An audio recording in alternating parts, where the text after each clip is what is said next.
Welcome to the Dojo Talk Podcast. Please remove them shoes before entry. Sam Master is here, and you still have not taken off your shoes.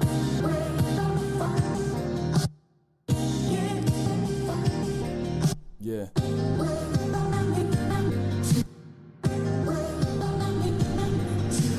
Living every day to define man's mission.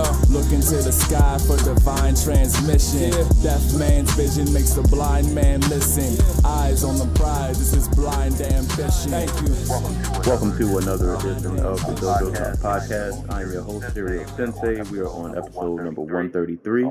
As always, you can give this podcast a listen on SoundCloud, YouTube, iTunes. On iTunes, please rate, subscribe, and leave a review. You can also listen to us on Spotify as well as Google Play.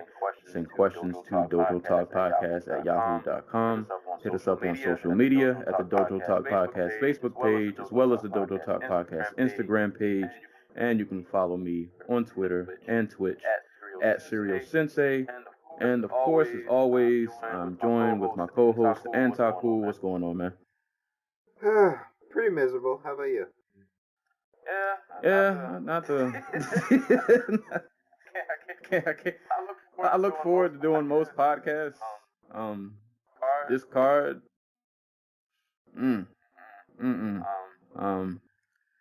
Yeah. I was rewatching fights this morning. I was like, man, we actually have to talk about this and like try to make something of what happened. I mean, other than that, I'm doing pretty good. It is a early rainy morning. I'm not gonna let that mess up my day. I'm gonna try to go to the barbershop, get a nice haircut. That'll make me feel better. There we go. Get fresh. Yeah, you know. Everything except this card is gonna make me happy this weekend, hopefully. Wait, we started off the last show talking about Disney Plus. So just go back to movies real quick. I'm sure you've seen the Sonic the Hedgehog movie trailer. Yeah. It's looking rough. I feel bad for those animators because they have to go because the response was so bad. The director was like, "We're gonna go back and redo the film in 6 months." That means for all those animators, that's probably a lot of overtime hours that they might not get paid. I hope.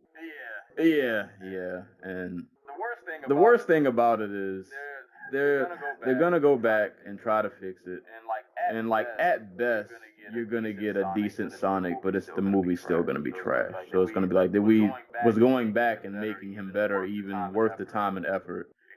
Because that movie, I mean, all right, it's a trailer. It's hard to say, but I'm just go out on a limb and say that movie has a lot more problems than just Sonic. I mean, yeah, no, it looks like garbage. It looks like generic garbage, which is the worst type of garbage. Like, it looks like your typical late 90s, early 2000s kids movie where the military's involved for some reason. Yeah. Sonic was like a muskrat. It's disturbing. Like, because here's the thing, like there are a shit ton of talented artists who work as character designers and animators and cleanup artists on these projects, and they constantly went to like the director or the producer and were like, "Hey, this is terrifying. Can we please just redo can we just go with one of these other designs that we have laying around?" And the producer's like, "No, we're gonna go with this one because this is the one that looks the most real, I guess." Yeah, if you can call it. If you can call it. Point being, the animators will have to go back and do 6 months of work, 2 years of work in 6 months, and they probably all knew the entire time that this design was terrible, and this was probably a point of contention. And it's so stupid. It's just a reminder that the people in charge of a lot of these decisions, whether it be entertainment or otherwise, are just kind of really stupid and don't know what they're doing. But they have opinions, and that's how they get jobs because they're like the loudest person in the room. I just don't get in 2019 how things like this still happen. There's no way you looked at the source material and then looked at what you did. I was like, yeah, this is good. This is fine. This is what you do when you're embarrassed by the source material. You just end up embarrassing yourself. Jesus Christ.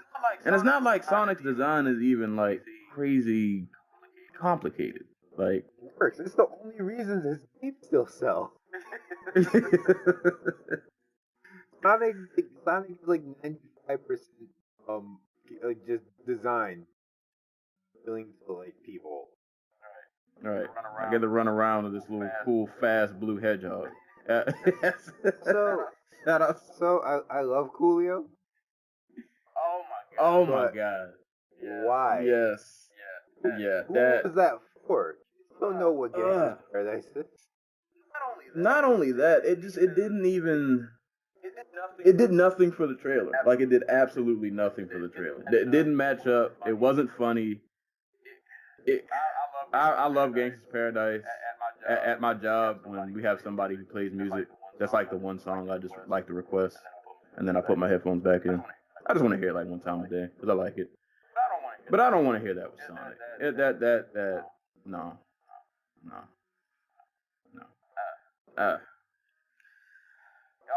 Y'all have fun. I'm skipping out on that movie. All I wanted was a trailer with like Escape from the City or some other Crush 40 song on there, and they couldn't even give me that. Right, and Sonic has one of the best like gaming soundtracks. Yes, like that's the one consistently good thing about Sonic. Right, y'all could have ripped one of those songs and just even made like another version of it, like made it updated, but it still kept the same instrumental. Just I don't know, you could have did something. Just completely missed the mark, swing and a miss. Point being, I'm going to go see Detective Pikachu. I've heard that's been getting good reviews. Yes, I've heard. I'm still iffy on that movie. Ron Reynolds' Pikachu to me is still weird, but it looks leagues better. I can tell at least Detective Pikachu, they paid attention to the source material. All the Pokemon actually do look really cool. So yeah, Detective Pikachu might be worth a watch. Sonic though, watch at your own risk. You might be asking for a refund afterwards. But really, if you go into it, you kind of know what you're getting. Yeah, if you're going into it at this point, you're going into it because you expect it to be bad. Yeah. And you want to see it. You're in the train wrecks. That's your kind of thing. It's like going to see a Transformers movie by Michael Bay or something. Like you hate watching this Adam Sandler movie. That's what I do with every Fast and Furious movie. I'm gonna go see Hobbs, y'all. I'm gonna hate myself for it, but I'm gonna go. That movie looks so bad but so good at the same time. I just like mindless action. I'm trying to think of like the last time we got this like an overt of a buddy. It's what was it? The one with How are you thinking of the other guys? The other guys. Yeah. Which also had The Rock. It's been a while. Yeah, and The Rock was in that one too. Yeah. That's kind of like his. That's like his niche, man. He just fits well in those. He fits well in those. Yeah, it works. They're gonna have my money, sadly. But don't worry, you guys. If you see Hobbs and Shaw, it's not just you. I'll be there too. I'll be there. But real quick before we actually get started, did you hear the story of the parrot in Brazil? No, what is this? Okay. Oh boy. All right. So, sorry, listeners. We're gonna drag out this intro because I'm not gonna lie to y'all. This card, we'll get to it. We're not getting to 3 hours today. No. So, and I'm paraphrasing the story because I don't have it pulled up in front of me. But anywho, so I think this was like sometime last week. In Brazil, there was a couple. They were drug dealers. I think they sold like marijuana, cocaine, whatever. So they're in the house chilling, so on and so forth. They have a pet parrot, and apparently the parrot is the lookout. So 5-0 rolls up, and the parrot yells out, what I think they said in quote, "Mama Policia." So, but the parrot was too late. I think the couple still got caught. They got caught with like, I don't know how much marijuana and coke they had on, but they got arrested. But they also arrested the parrot because the parrot was the lookout. So the parrot got detained. But the parrot, in the most gangster fashion, did not snitch at all. Like he was the lookout and he talked to them, but they said when they locked the parrot up, he didn't say a word. Man, he was probably depressed as shit. And I think they put him in a zoo, I guess. I think that's what I read, because the owners are in, they're arrested, so they threw the parrot in the zoo, which sucks. But I don't know that parrot's name, but shout out to that parrot for holding it down.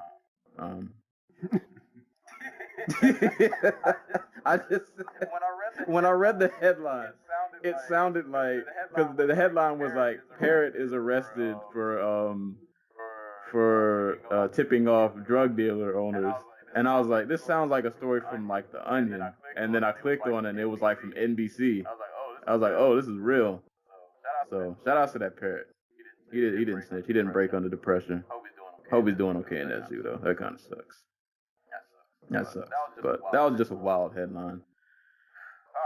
All right, y'all. Let's get the show started. Firstly, before we get to news and all that good stuff, shout outs to the listeners as always. Twitter folk, Tumblr folk, wherever you listen to this podcast. We appreciate you. Remember to always share with a friend, fellow fight fan. Text it to somebody, email it to somebody, put it in like your work inbox. You can be that one annoying person who actually does hit reply all to the emails and just link the podcast to everybody. Get yourself fired. There you go. Go on a blaze of glory. It's all for the cause. But no, man, you guys, post, share. It helps us out a lot. And definitely leave reviews if you tune in every week. We deserve a review for this week for even talking about this this card that we're going to talk about. This is not going to be easy. But anywho, top listeners for the week. Number 1 was Lady Lake, Florida. Number 2, Everett, Washington. Number 3, San Leandro, California. Number 4, very randomly, Jeddah, Saudi Arabia. And number 5, London in the UK. So shout outs to you guys, American listeners, international listeners. Did I ever? Yeah, I went on my WWE rant about them going there. Tune back in. I have no problem. I have no problem with the normal people just chilling, trying to get their MMA fix. You guys are stuck now. You gotta stay here. You can't leave. Yeah, door's closed. Locked. You're here for at least like another week. And we might let you go outside for like water or something. I think what we're learning is if we talk down to our audience, they will continue to grow. That's when they show up. Oh no, we lost Egypt for a while. I mean, we didn't talk about Egypt for a while. That is true. Like, what are they turning out that interests us here on this show? Where's the Pyramid Fight League? This is not a soccer podcast. We can't talk about Mosul. Get it together, Egypt. Do better. Get a champion. Be like Nigeria. Yeah, there you go. They're setting the example over there. You guys are slacking. Somebody from Egypt's gonna fight us. But that's the top listeners for the week. So pretty much how this show is gonna go. We're gonna go through some news and notes for the week, which isn't many, but some of the news is like kind of some heavy hitter announcements. So it'll be some news worth talking about. Talk a little bit of Bellator. Run through a little bit of Invicta. I'll give a shout out to one championship, but I can't really talk about the card because I didn't really get to see any of it. And that one was on Bleacher Report. So don't know how that works. That one I could not watch on the app. But whatever. That's whatever. And then we have a little news bit from one championship regarding something they're doing over there. And then we will get to Iaquinta versus Cerrone, which outside of the main event not a lot happening. But we'll get there when we get there. So, starting off with news and notes for the week. Probably the biggest fight announcement. Daniel Cormier versus Stipe Miocic 2 will be going down at UFC 241. From what I've read, it seems like I guess Brock has retired, quote unquote, even though he's not really active. So We can get back to that later, but yeah. Yeah. So Brock for now was out of the picture. So DC, and as soon as that came out, like DC Stipe 2 got made pretty much. I feel like right after the Brock decided, I guess he's not really going to be around anymore. So Yeah. we'll be getting that rematch soon. Also going down at UFC Greenville, duo fight announcements. Their headliner, which is going to be really awesome, Renato Moicano versus Korean Zombie. And then also on that same card, we will have Brian Barberina versus Randy Brown. At UFC 239, we'll have Claudia Gadelha against Ryan DeMarcos. At UFC 238, Angela Hill, who just fought like 3 seconds ago, she's already back. As a replacement again, she'll be fighting Zhao Nanyan. I think she's actually replacing Herrick. Well, I want to say Tor, like a Tor ACL. Yeah. Hope she recovers from that. 'Cause, yeah, that's one of those injuries, man. You don't want to see people get that because it's sometimes you're never really the same after you gotta go through one of those. But Technology's gotten better, but I don't know if the same the millionaire at like EA players is at least Herrick. right, But yeah. oh, for the best. Like she really come alive like the last few years.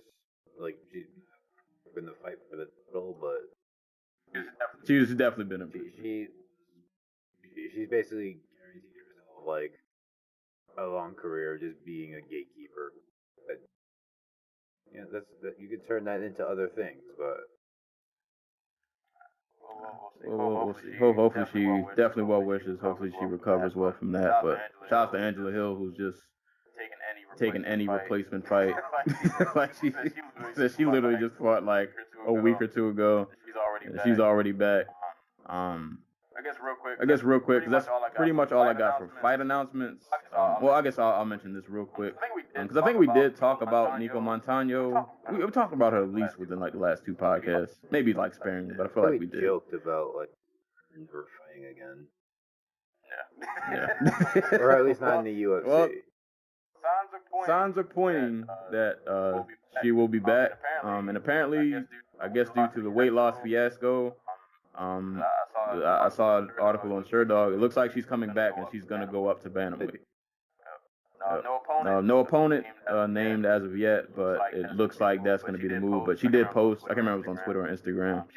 She even posted herself that she has a fight announcement coming up soon. So it does look like something's in the works. So I guess we were wrong. Nico, they live to fight another day in the UFC. Just won't be at flyweight. I mean, I know that like a lot of people just straight up hate her because fans anyway straight up hate her because of like the whole that fiasco. I guess she failed the drug test, and then like the whole Valentina Shevchenko fight not being made. But like I think Montano still has like a really interesting story, and she's still super young. Like she only has like 6 fights in her career. And 135 is kind of big. Yeah, so like if she puts together a few wins, she's contention talks. Right. Suppose if Amanda Nunes is going to be splitting her time between bantamweight and featherweight. So we'll see. We'll keep an eye on Nico, see what she does. I guess real quick to go back before. No. I'll move down to wrestling news, and I'll go back to DC Stipe too. So that was all I had for UFC fight announcements. Bellator has a few fights coming up. One of their big ones will definitely be in front of a TV, well, say a laptop more so, when this happens. Kyoji Horiguchi and Darian Caldwell too. Their rematch will happen at Bellator 222, and also on that card, we'll have Ricky Bandejas versus Patrick Mix. Well, I want to say King of the Cage champion. He's a champion in some organization. Don't quote me on which one. But definitely looking forward to Horiguchi Caldwell too. I just have a feeling that this fight is going to be a trilogy. I feel it. I just feel like we're going to get a third one out of this. But that's going to be awesome. It'll be just dope to see. Horiguchi's just. We say this every time I mention the name. Post UFC fight career, man. The man's just been winning that life. Demetrius Johnson. Like, look, actually, just outside of Demetrius Johnson career, it's. I can't even say it's a shame because he's over there fighting in. Last Rising card didn't do the numbers they wanted to do. They were actually down. But he's still fighting in front of millions of more people than if he had stayed in the UFC. He's probably making a ton more money. And I'd imagine, pretty obvious, probably much more appreciated over there than he was here. I hope Ryzen, whatever happens with Caldwell and the Bellator Bantamweight title, I hope Ryzen is able to capitalize and get some of these dudes who are being cast off the UFC. Like, they just got Ben Wynn. Like, I know, you probably have it in your notes, but Brandon Moreno just signed with LFA. That's a guy I hope Ryzen's able to get a fight out of. Oh, I didn't know that. Yeah. Did not know that. Assassin Baby is in LFA, and he's fighting for the title in June, but I believe he's going to be going up to bantamweight so he can try to get back in the UFC. Which I understand why he would do it, but I'd love to see him fight in one or Ryzen or even Combate. Yeah. But the dude's got to do what he thinks is best for his career. But like they're going to be cast-offs, and like I hope they're able to pull some of these dudes in and like get him some. He's gonna run through it. Everybody. And I shout outs to Ryzen and Bellator. Like I appreciate these organizations that are willing to do. Yeah, they're trying, and they're like you said, for Horiguchi, he's running through everybody, so they're doing their best to bring in like the top competition that they can find. And it's dope that they can go to other organizations and like we can get these kind of fights. I will say I have one critique. Bellator 222. Can you tell me what the main event is? Pretty sure it's that one. It's Machida versus Sonnen. What? Yeah. Like, I get it. Like, Machida, Sonnen, those are the big names. It's Madison Square Garden. You want a crowd to come out, but, like, this is the stuff where the Bellator titles just don't mean anything because they're underneath a fight between two 40-year-old men who are 5 years past being relevant. See, I'll give Bellator props, and then gotta walk it back.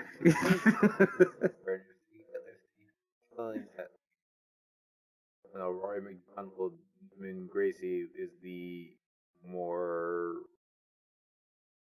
anticipated fight. They might be willing to, I don't know. Jeez. Our tickets are ridiculously expensive, and I can't afford that. So I need you guys to not buy tickets till the week of. So they're forced to drop them to like $20, $30 so I can go. Because Madison Square Garden's like 20 minutes from my house. Here you guys go. Be down for the cause. Be down for the cause. Ignore this card, damn it. Yeah. Oh, it's on a Friday too. Up until. Is it? Yeah, Friday. Damn. That is bizarre. Criminal. Machida and Sonnen. The disrespect. The disrespect. But nonetheless, that's going to be an amazing fight. Sticking with the champion versus champion theme and Ryzen. We have another cross promotion champion versus champion bout. Invicta FC will be sending their atomweight champ Jin Frey over to Ryzen, and she'll be fighting Ayaka Hamasaki at Ryzen 16 in a champion versus championship bout. Yep. So that should be fun. And that's actually all I have for news and notes. I guess I'll go up real quick.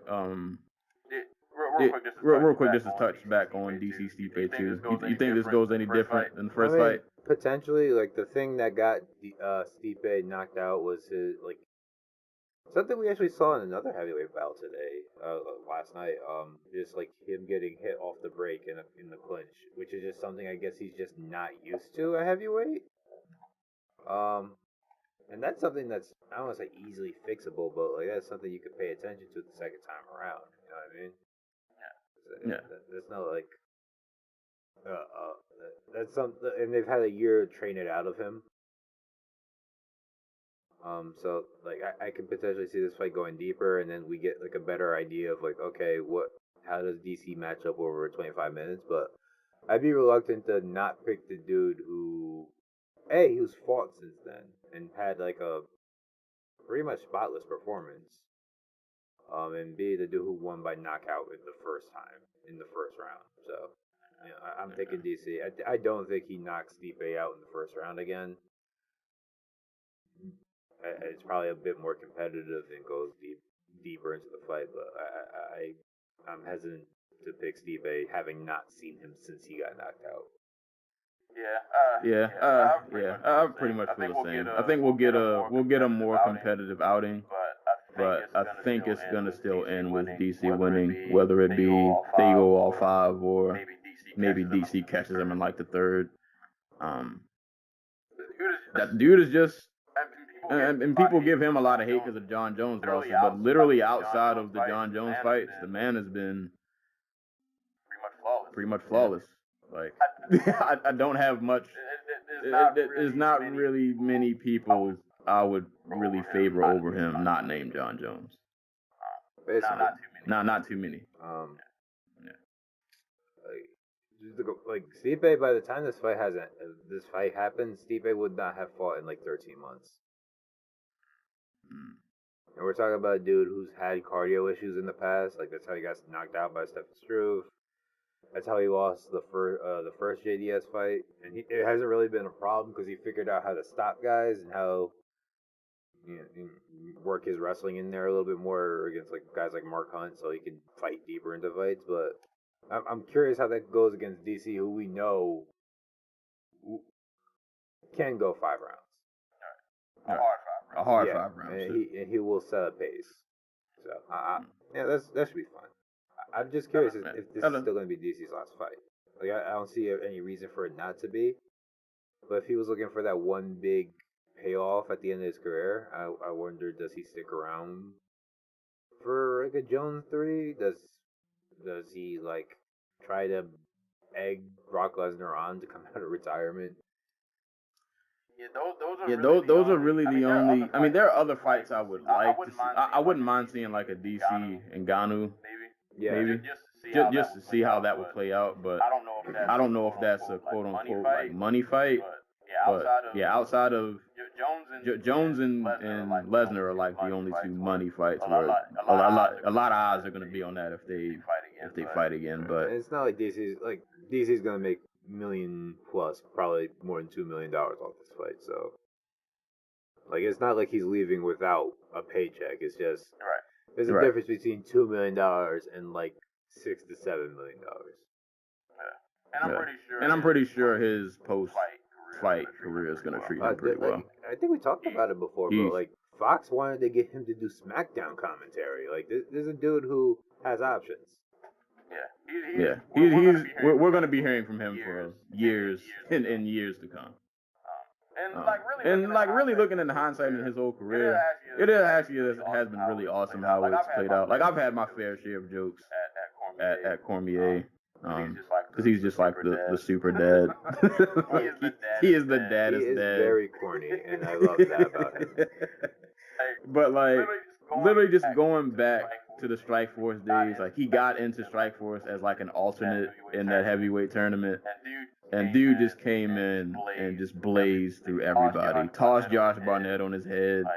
Like, he just came in and gave everybody the boost. And it was still, I mean, Daniel Cormier's like what? How old? Like almost 40? Or is 40? He is about to be 40. It's kind of wild that he got into MMA so late. Like, he was like mid-30s, I think, by the time he got. When he was in the Strikeforce, he had been in like his mid-30s. Or maybe early. I don't know. Start early 30s. Strike Force was Yeah. like what? 2013, 2014? Something like that. It was 2013 when he fought Dion Starring, which was after the tournament. So it was 2012. That's 7 years ago. He is 40. He just turned 40 2 months ago. So he would have been like 33. That's normally when guys are like you're still good athletically, but those next couple years are supposed to be like you're supposed to start falling off. Albeit heavyweight doesn't. No age limit. Heavyweight. Yeah. Olenek is 60 Heavyweight years old and still catching Ezekiel jokes. Like right. But it's just wild that he got into MMA so late and did so well. And it's not like he was like just squeaking by fights. Like most of his fights are pretty dominant outside of the losses that he's had. Most of them are pretty dominant. So yeah, his career has just been actually pretty awesome. Outside of the Jones fights, the dude's been pretty much spotless. And actually speaking of a post fight careers, I didn't write this down, but I just kind of remembered it because I saw it in like a passing article. Hear about Babalu? Yeah. I saw Shane Cohen on Reddit on RMMA trying to ask in contact with him that he can. I don't know. But yeah, I'm not surprised. I'm not like so. Why don't you go ahead and tell everybody what he said? Because I'm sure everybody can hear it. Yeah. So for people who don't know, maybe you're a younger fan, but Babalu, man, he's one of those guys he's been around for, well, obviously retired now, but back in the heydays when like 205 was actually like exciting. That's where all the fun was. Babalu was one of those guys that was like in that mix of of that era. But after a long career, and I want to say he retired like years ago. But yeah, he pretty much came out and said that now he has CT. He thinks he has CT. And I think there's I think we mentioned it once, but there was a study done up in Boston, and they think they have they found early markers for CT, but as of right now, there's no official consensus way to detect CT while you're alive. Yeah. But he basically is saying he has like the symptoms of it. Yeah, he has symptoms that the NFL players had in the movie Concussion by Will Smith. Yeah. He said he pretty much. I'll just read a quote. Today, I can't walk a straight line. I lost sight of my left eye, which is a big price to pay. I have no balance today. My balance is almost zero. He said, when I'm fighting, when I'm in a jiu-jitsu tournament or in training, it feels my balance is normal again, but it's complicated on a daily basis. But the guys that start fighting have to know that the price they pay will come one day. For everyone, people only talk about the good things today, what they have accomplished, what happened, but what about what you've lost and what happened to you? And then pretty much goes on to say how he probably wouldn't want his children to get into MMA or like combat sports. And then I thought it was interesting in other quotes he mentions kind of more, and we've brought this up before, kind of about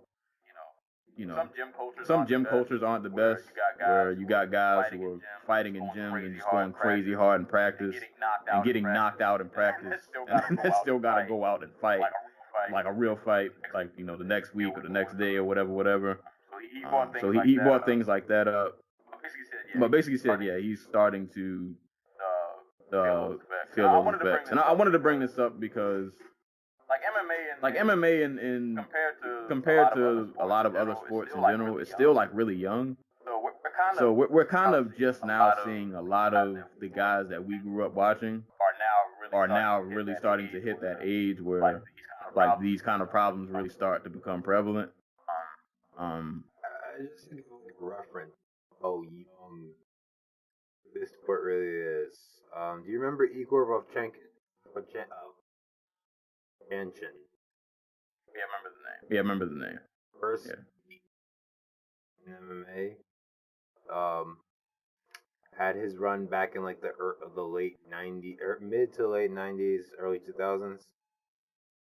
Fought on the first few Pride cards. Guess how old he is? 45. He is 45 years old. Mm. And that seems like forever ago. Dude, how old? Like, do you know how? Sakuraba's 49. Jeez. These dudes are not that old. Yeah. I asked once. I was like, I asked people on top of like, hey, do you know somebody you watch who? I'm sorry.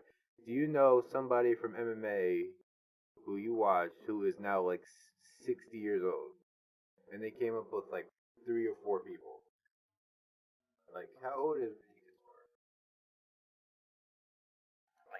I don't think he's 60. He's probably like mid 50s. 5 years old.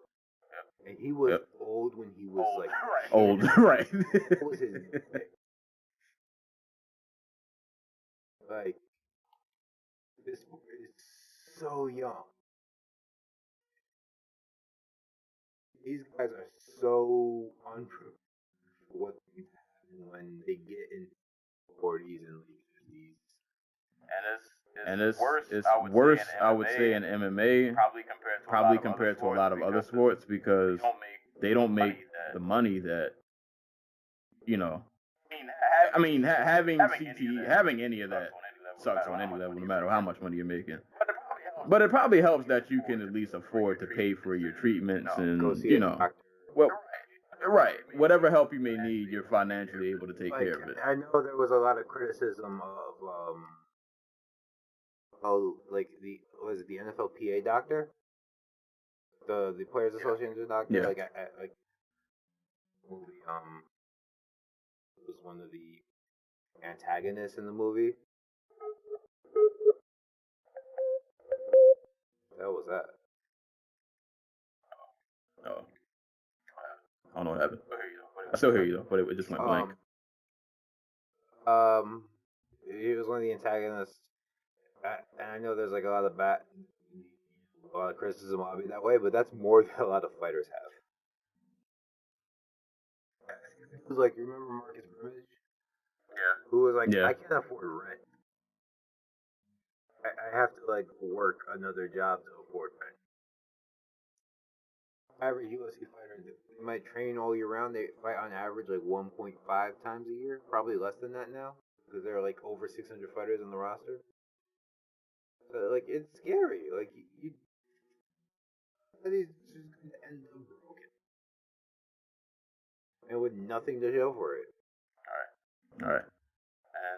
And as sad as it is to say, I don't think any of us are holding our breath about the UFC looking after them after they've, you know.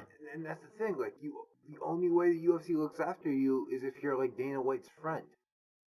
If you're like Chuck Liddell or Forrest Griffin. Like, where are all the dudes that Chuck and like Forrest fought, who were in the UFC for 6 years, and then left or retired or went to go do something else? Like, what's left for them? Yeah, it's rough. It's rough. But yeah, I just wanted to bring that up, just to keep in people's mind that this is a relatively young sport, but within like the next 5 to 10 years, a lot of those guys that we grew up watching will be hitting, we might see more stories of this happening, because a lot of those guys are really now starting to hit that age where it's really going to start to affect them. I don't know, man. Well, you hope for the best, but And Parsons? yeah. Passed away way too soon. Only 26 years old. And he was diagnosed with CTE after he died. Like, this is only 2 years. All right. Doesn't take much. Oh man, you guys. I mean, we ain't fighters, but try. I don't even really know what. I don't even really can give any advice. It almost seems like it's like we revel in it now because it's entertaining. But my guy, what is a guy like Justin Gaethje gonna look like when he's like 50? Hell, Justin Gaethje will like- tell you he doesn't think he'll make it to 50. Yeah. Man, it's rough, but best wishes to Babalu. Well, hopefully, Let's look out. I hope he gets in touch. I Yeah. hope Shane Carwin gets in contact with him because that he said he wanted to and like to give him information on a doctor who's been helping him because Carwin says he's been going through not the exact same thing but similar things. So I guess his doctors helped him. But yeah, I really hope somebody's looking out for him. that's the best you can hope. Hopefully these fighters in general just look out for each other. Because at the end of the day, they all y'all are kind of like going through the same thing. You all know how it Looking is. out for So each other the way they should. They'd have a union and then they'd have a pension and then like after UFC like what FLPA has. a long way from that. But that was that story. And the last story we'll move on to before we get to the fights. One championship. They've been making some noise lately. Not for all the right reasons. But yeah, the cards have been great. Outside of the cards, we look at what they're doing within the organization. Some interesting things happening to say the You got to least. scratch your head a little bit. Yeah, this. I'll just read and then we'll dive into it. So I'm reading this straight from their website. This was a press release that was released on April 29th, 2019, entitled "One Championship Strengthens Its Agent Certification." So I'm just gonna read like the first paragraph, and then I'm gonna skip down to the bottom where the requirements and eligibility are concerned. So the largest global sports media property in Asia, One Championship has increased requirements. I'm sorry. I knew I tried to breeze through that because I knew you. But continuing, they like to toot their own horn. Has increased requirements and standards for the One Agent Certification Program. The One Agent Certification was originally created to establish uniform standards of eligibility and conduct for all agents, managers, and/or advisors seeking to work with one athletes. This program ensures that minimum requirements are met and maintained before an agent, manager, and/or advisor is eligible to work with a one athlete. All agents representing any one championship athlete must be accredited with the One Agent Certification. One Championship reserves the right to revoke or deny the accreditation of any agent at its sole discretion. Now to skip down, because after that's a bunch of quotes and stuff I don't really care about. But here's the criteria for one to be a certified agent under this new program or what so have you. So, you must currently be a resident in Asia for at least 1 year, no prior criminal record, no history of ongoing matters of legal or lawsuit activity with any athlete, a minimum of 10 years of related experience in the martial arts industry, and you must possess a college or university degree. I'll just hand this off to you. After you read this, what was the first what's the first thought that popped in your head? So, Mike, I don't know if you're union, but I'm union. I'm a city employee. I have a union. I have a representative. We have a lawyer. You know, all the stuff. So, what if the governor of New Jersey decided that his personal lawyer would be the head of my union? that might create a conflict of interest when it came time to negotiate contracts, wouldn't it? Indeed. So, when one decides that, hey, the only managers we'll do business with are guys who get our certification, our okay, all it tells me is that they're basically dealing in bad faith, and they don't want any actual hardball negotiations. They just want to. This is not good. Yeah. When I saw this at surface level, you could look at this just to play devil's advocate, I guess, to even be slightly optimistic. On a surface level, you could look at this and say, well, all right, they only want reputable, you know. They're trying to limit the amount of, you know, there are shady agents out there, so maybe they're trying to curb that a little bit. And I'm like, all right, that's cool. I can support that. But once you pretty much look a little deeper into this, to me it sounded like a really huge just control grab. Like we're you know, basic, and I don't know, we'll have to see how it plays out. But to me, this is almost, because the sentence that stood out to me was that last sentence I mentioned earlier, where it says they reserve the right to revoke or deny the accreditation of any agent at its sole discretion. I just feel like at any point they'd be like, oh, we don't really like you, so, you know, bye. Like, deuces. We don't appreciate you trying to bargain more for your fighter because we don't really want to pay them that much, so we're gonna get you out of here. Right. Like, nothing about this, like, oh my god. And the UFC used the same argument when it came to sponsors when they did the Reebok deal, right? They're like, there are a lot of sponsors who aren't paying their athletes, and like they're getting on UFC television. So what we're gonna do is we're just gonna do this Reebok deal, and everybody's gonna actually get a guaranteed payday.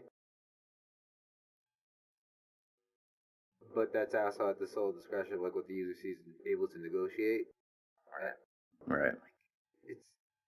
I can't even call it dumb. It's just greedy. Like, where this comes from? This is from Chattree, who owns not just one, but also Evolve MMA, who for years tried to hide the fact that he owned both organizations. So, like, you know, this is not a dude who deals in good faith. Like, he's just not. Like, he is not a trustworthy person.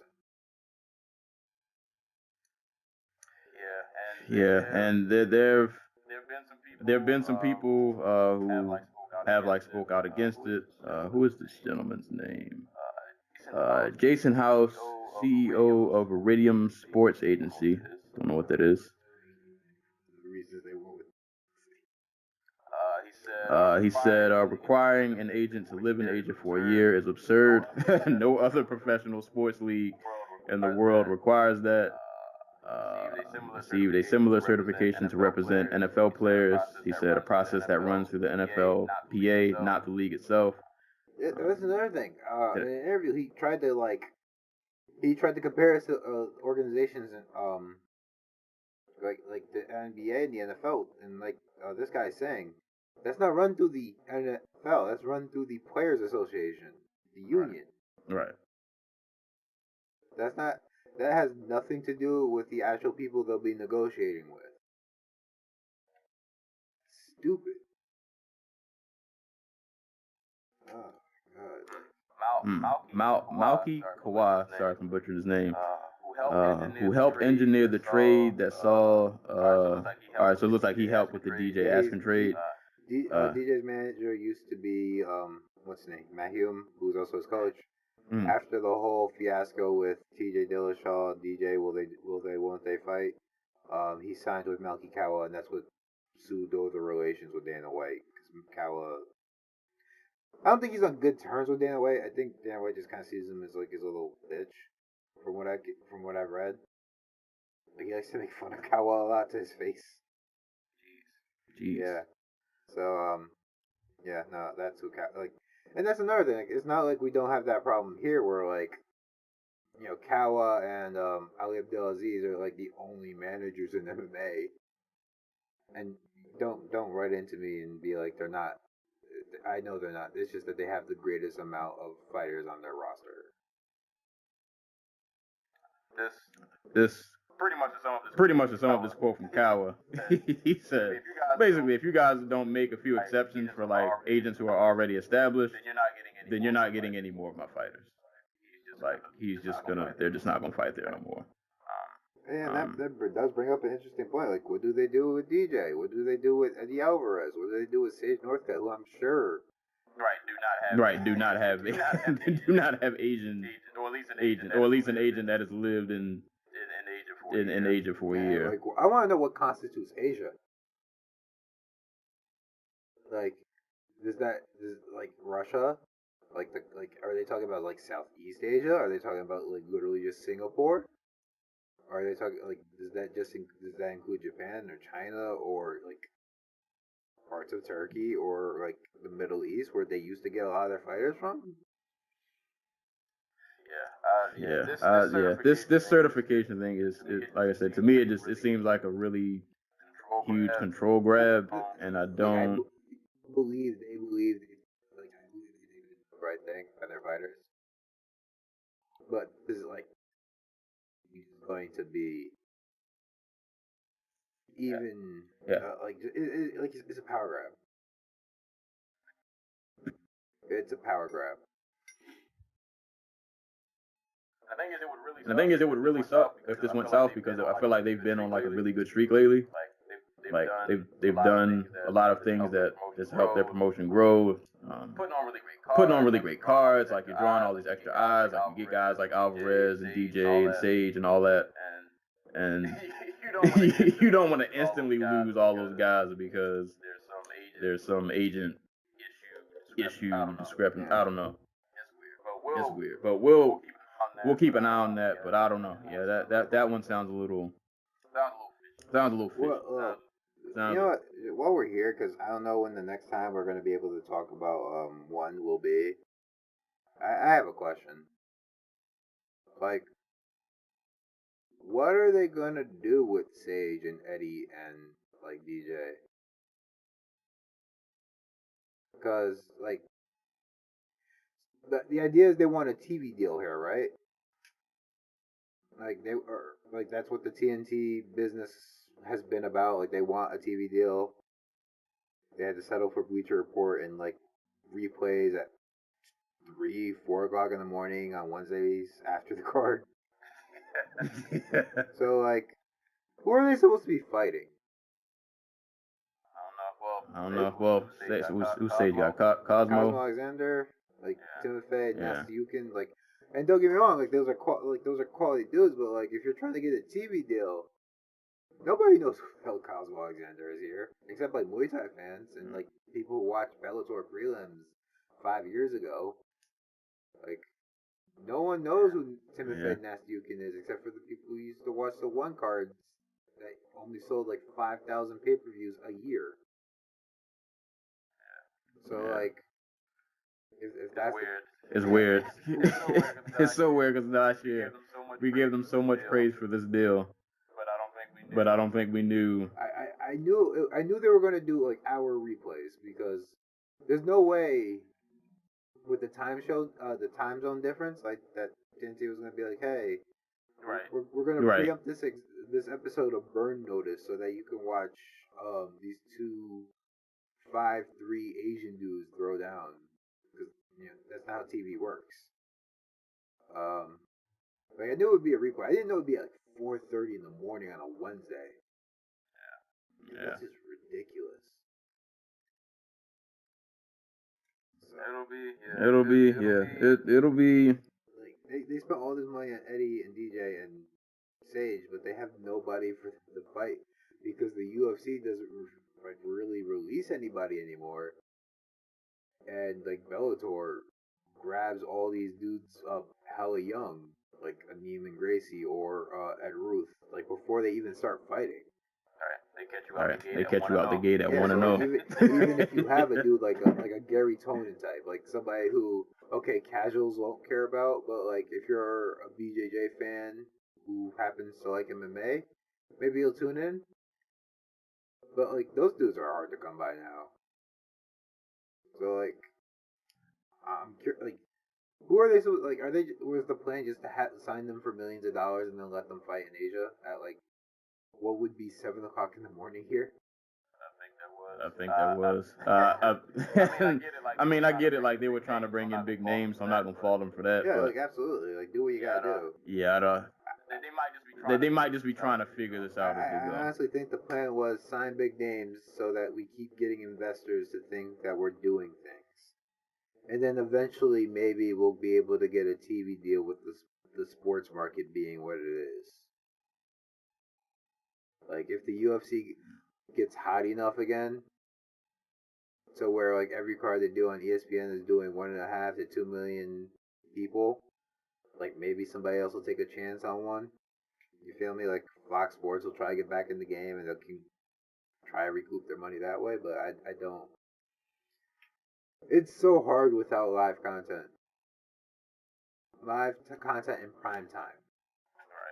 Right. And there's just not any space for that now because Bellator runs 20 plus shows a year. The UFC runs 50 shows a year.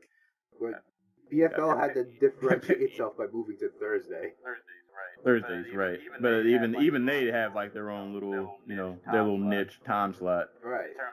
In terms of like, broadcasting to an American audience. So like for one trying to come over in terms of like fight quality, but it's like where do we really place you guys in this landscape? I don't know. It's gonna be an uphill battle for them. I say go to Sundays. Just finish out the weekend. Hey man, you gotta do what you gotta do. But we'll see. We'll keep an eye on one and all they got going on. All right, y'all. So that was it for news and announcements. Let's talk about some fights. So let's you know what we'll do. I was gonna say real quick. I was gonna just run through Invicta because I don't really have a lot to talk about because I didn't get to watch it, but I want to mention it because we talked about it on the podcast. We'll do Invicta, then we'll do Bellator, then we'll do Canelo, and then we'll do that other fight card. But Invicta FC actually had a tournament this weekend. Phoneix Rising, which was their strawweight. Strawweight tournament. So this was a one-night tournament. They had their own special rules. Like first couple fights were like 1 round. I forgot the rules were kind of wild. But anywho, just a quick mention of people who put on some good performance. Had a good night up until she lost in the finals. Actually, the only match I got to see was the very first fight between Kaylin Curran and son of Davis' daughter, which was a really fun fight in which like both got dropped. It was a fun 1 rounder. Like I thought the 1 rounder was gonna be like really boring. Like they were not gonna fight like they only had 1 round. But no, it was actually pretty entertaining. Kaylin Curran. It's worth noting that the 2 of the favorites in this tournament missed weight and were unable to compete. Was it Mizuki, Inoue, Janessa Morandin. Yeah, I was really looking forward to Inoue, but yeah, she missed weight. But Kaylin Curran, the finals came down to Kaylin Curran and Brianna Van Buren, who apparently was the beast in this tournament. I didn't get to see any of her fights, but apparently she was handling business. And Brianna Van Buren won in the finals. She beat Kaylin Curran via submission, rear naked choke, in round 2. So shout out to her. She is the new strawweight champ over in Invicta. So Good on Invicta, doing a tournament format, doing something a little different, shaking things up. Shout out to Jimmy Smith, announcing. Would still love to see Invicta boxing. Just saying. He's going to get out there who need a place to fight. Yeah. Like Invicta, they crowned a new champion. It's somebody not brand new to Invicta, brand new to the world of like big time, I guess you could call it, MMA. Brianna Van Buren. Like I think she lost to like Stephanie Egink on the Invicta card prior, but you know, this is what tournaments do. They if you do it right. Yeah. So shout out to them. Shout out to Invicta. Shout out to everybody who participated in the tournament. That's how it works. Right. I had to go back and watch the fight, see how they look. But congrats to Brianna Van Buren. So that was Invicta FC Phoneix Rising. Moving on to Bellator. Bellator Birmingham, I want to say. Oh no, I love. Nah. We over in England.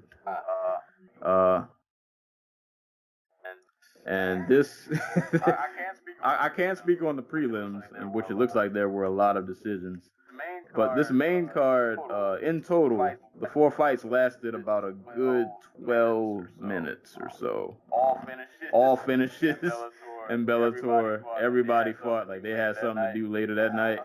Everybody fought like we're fighting overmatched competition.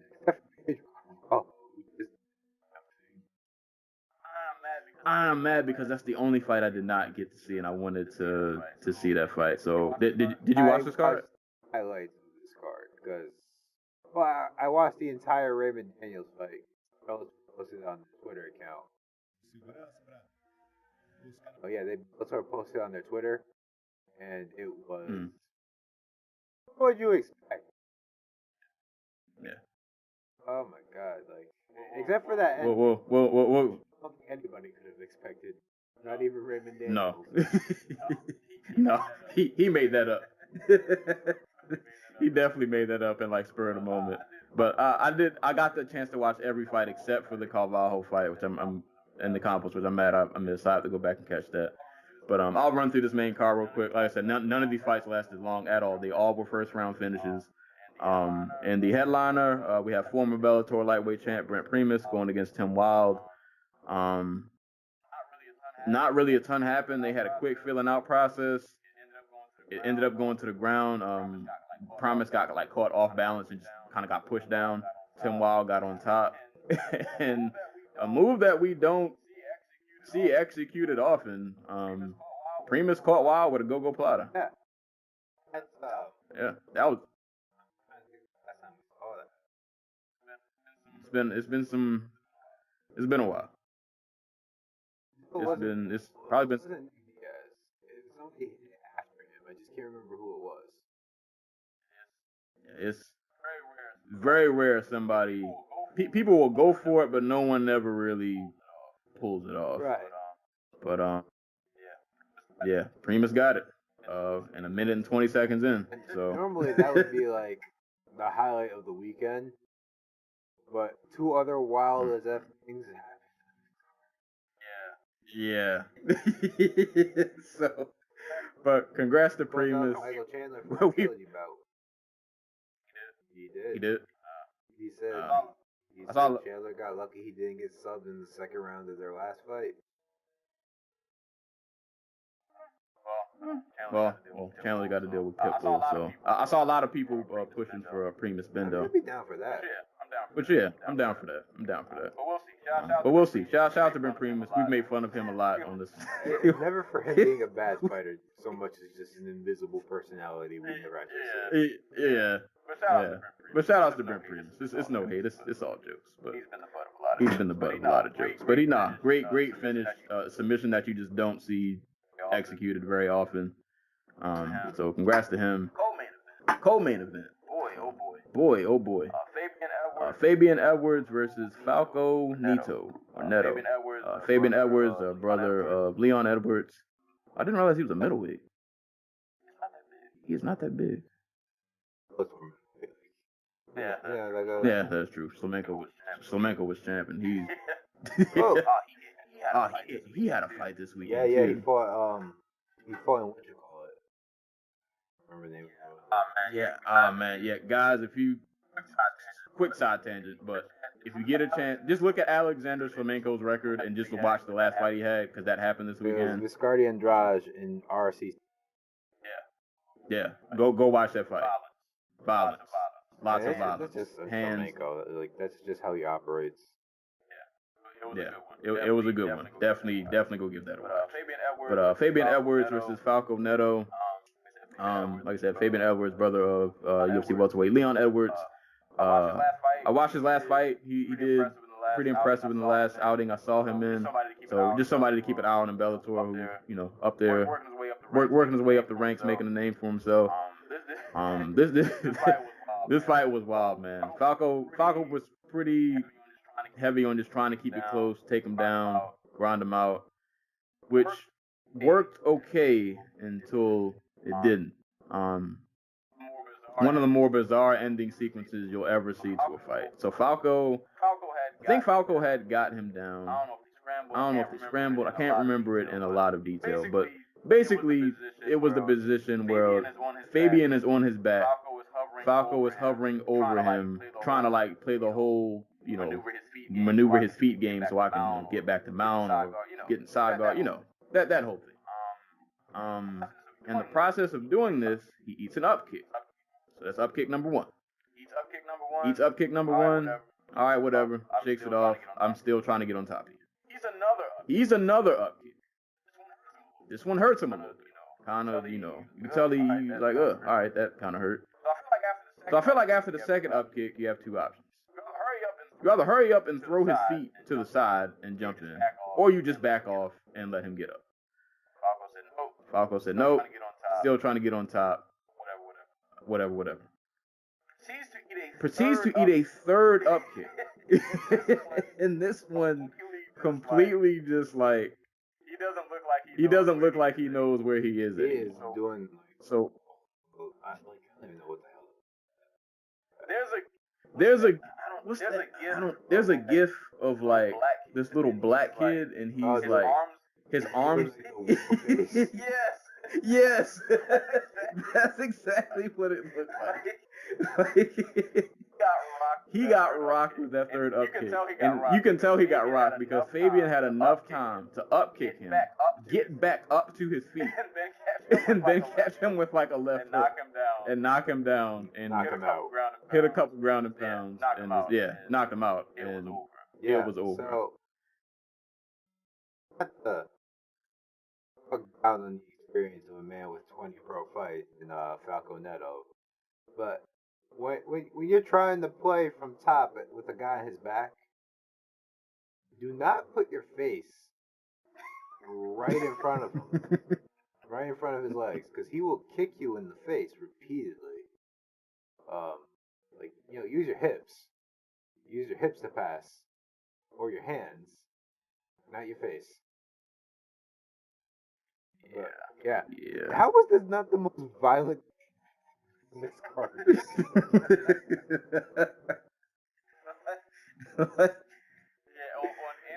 On any other night, this probably would have been KO of the night. This is ESPN Sports Center top 10 worthy. No doubt. Three straight up kicks. And you just gotta watch this in real time because it happened so quick. And I was like, is he ever gonna just let him up? Those first two up kicks were kind of hard. Was enough time between each one of these up kicks to reconsider what he was doing. Right. I mean, all right, you're fully committed. I guess that's something, but not just one of those IQ moments where it's like, you know what, that was not a good choice you made there, buddy. Three up kicks in a row and then a left hook. It's just amazing that after the third up kick, Fabian had complete time to literally get all the way back up to his feet and then throw a punch.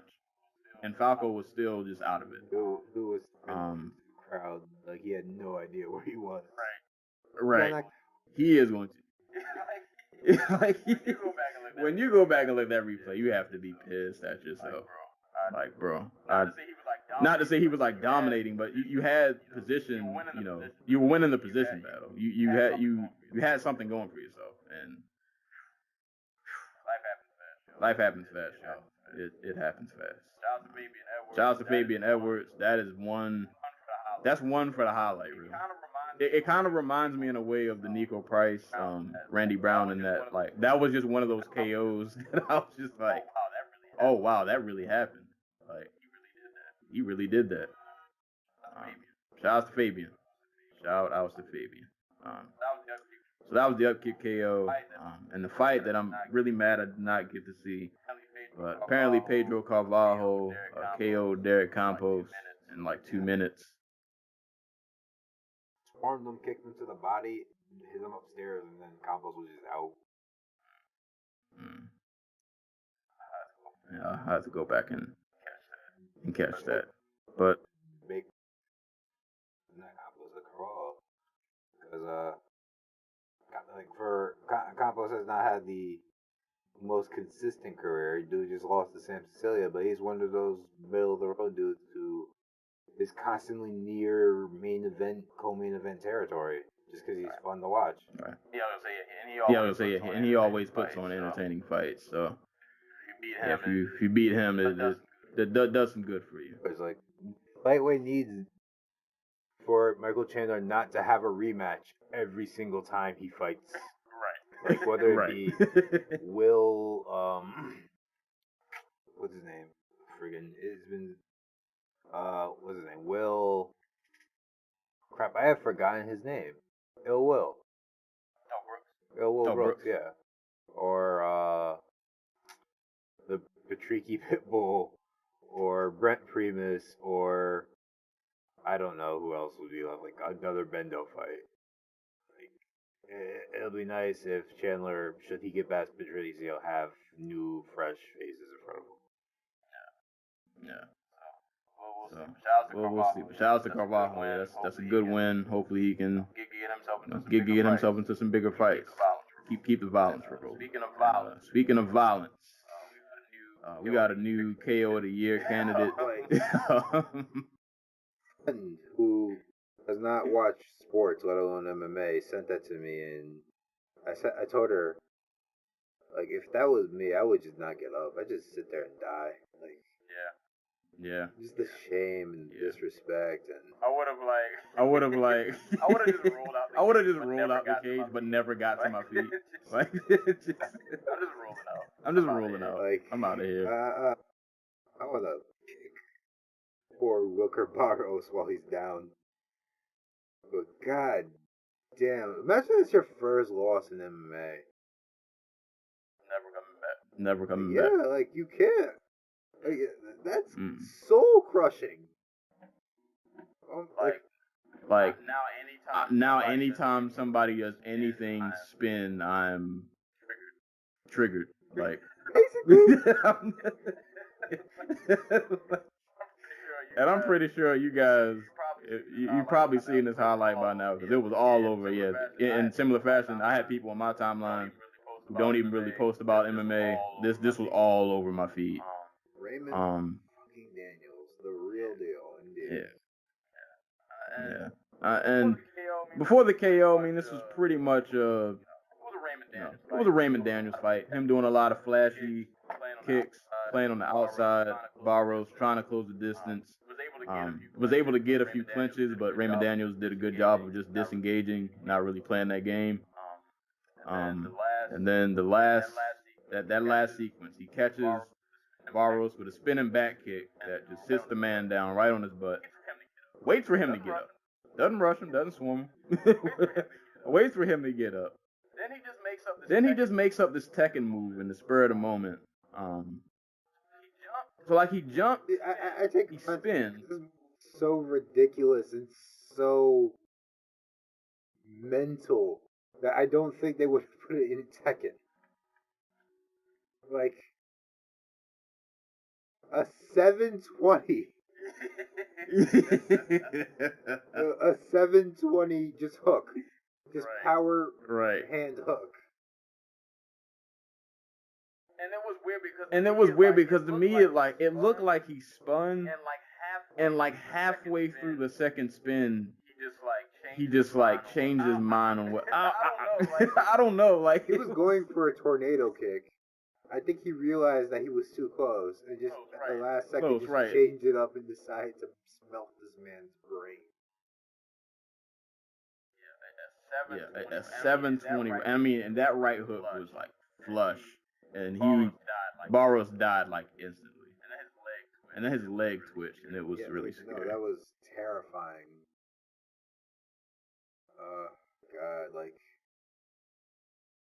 where would you even think to throw a 360 hook, let alone like right a 720? 720. And it's like I can't even be mad at Barros because it's like, bro, there's no amount of training you can do that is gonna prepare you for when somebody is gonna throw. That's not in the game. There's nobody you're bringing in training camp who's throwing 720 hooks. That's not even the thing I think Barros thought was possible, because I sure as hell did. Nah. That was. I don't know if you guys, any of you guys back in the day used to watch like the N1 tapes, but there was a guy named the Air up there who did like the 720 dunk. This was like the MMA version of that. Like Raymond Daniels was like 40 years old. Right. Well, 30, I think, almost. I think it's 39, but man still has it. Man, it's still.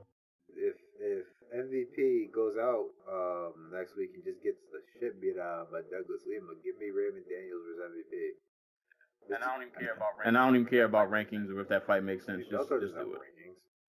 They're a real MMA organization. Yeah. That is true. That is true. They don't. Yeah, just. I mean, they both fight very similarly. Which means it could be really boring with them just staring at each other. Like this is a point karate match. Yeah. They competed in point karate. I think came away the winner. Also, it's like I think they did like 3 or 4 times, and Daniels came away the winner. But just do it. Just do it. Yeah, I mean, why not? We get this. We'll see MVP like try to go for like a heel hook. Right. That KO, man. KO. I forgot what was the other. We've had a couple of KO the year. I need to start writing these down when they happen. I'm really terrible at that, but And to be better at it. Anyway, so I might as well just like make a list of what's going to be on the awards show next year. But 2018 Fighter Award. So far for KO of the year, we have Anthony Pettis, Wonder Boy, Martin Wynn versus Jadumba, where he just knee the KO of Edson Barboza, which I'm missing a few now I think about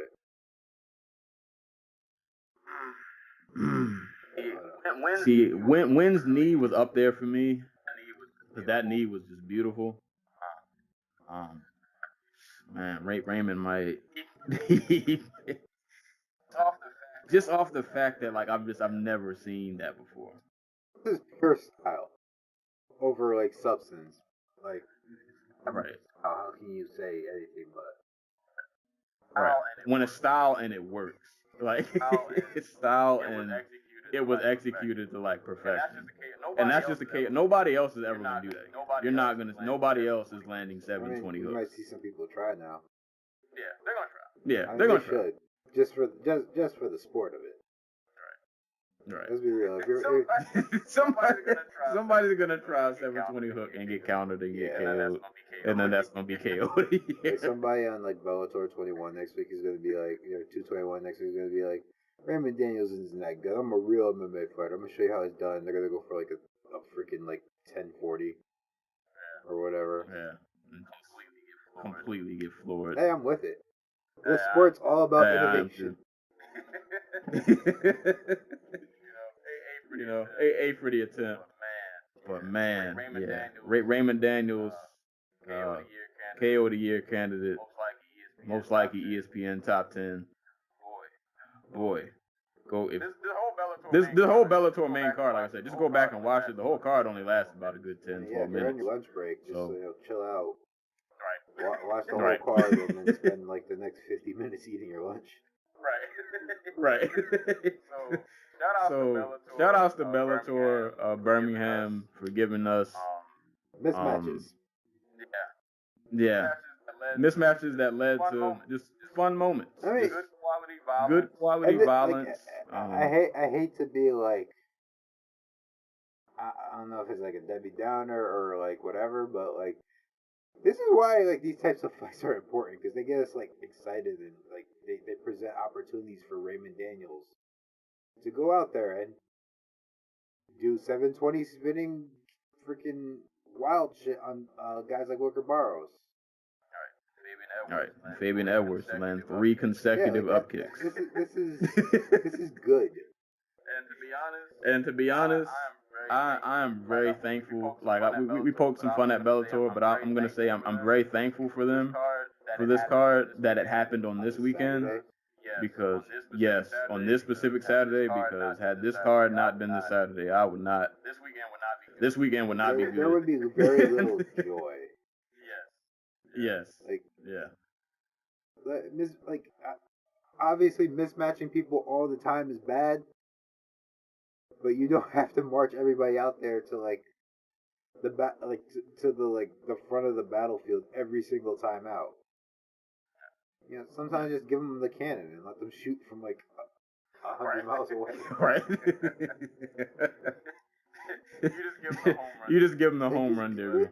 Like Just give us something. If we have to sit there and watch Arjun Buller and Juan Adams have a fight from like 2009, let us indulge a little bit. Give us some slackings we can just watch and just be happy about. Give us something to retweet, but basically. Like right. Yeah. That was Bellator Birmingham. Awesome main card. Go back and watch all 12 minutes of it. Watch everybody get knocked out or put in a go-go platter, because that was the Thank God thing. that wasn't on TV though. Like we would have had so many commercials. Like 12 minutes of fighting in a 2.5 hour broadcast. Yeah. The break between Edwards and the Primus fight would have been crazy. But that was Bellator Birmingham. Awesome card. Go back and watch it. Good times. Very, very good times. Now we can talk about Canelo and Daniel Jacobs. That was also a thing that went down last night on the Zone. I am now $20 richer. Well, not yet. I haven't gotten paid, but got my co-worker on this fight. There you go. So, Jacobs? He did. I don't know, but I was not going to go against him.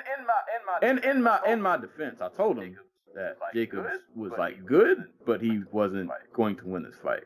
Well, like even if Jacobs won this fight, he wasn't going to win this fight. Yeah. Hometown, Cinco de Mayo weekend. An entire arena you do Canelo. Right. Just wild cheers. Like, I'm sorry, like it was has like kids in boxing. There's a dude who ate flush shots from Golovkin and just kept coming forward. But like Jacobs is so inconsistent. Like it's like such a gamble. Like he last fight or he almost lost it.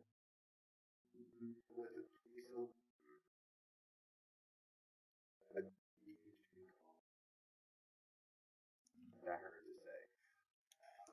Like he's really good. Like he's a top 4 middleweight. Like he's great, and you know, there's the argument that he beat, but like, do you think? Like, I don't know. It was a fight. Like, I'm happy it happened. Yeah. I'm happy a top fighter fought a top fighter, because boxing needs that more than ever.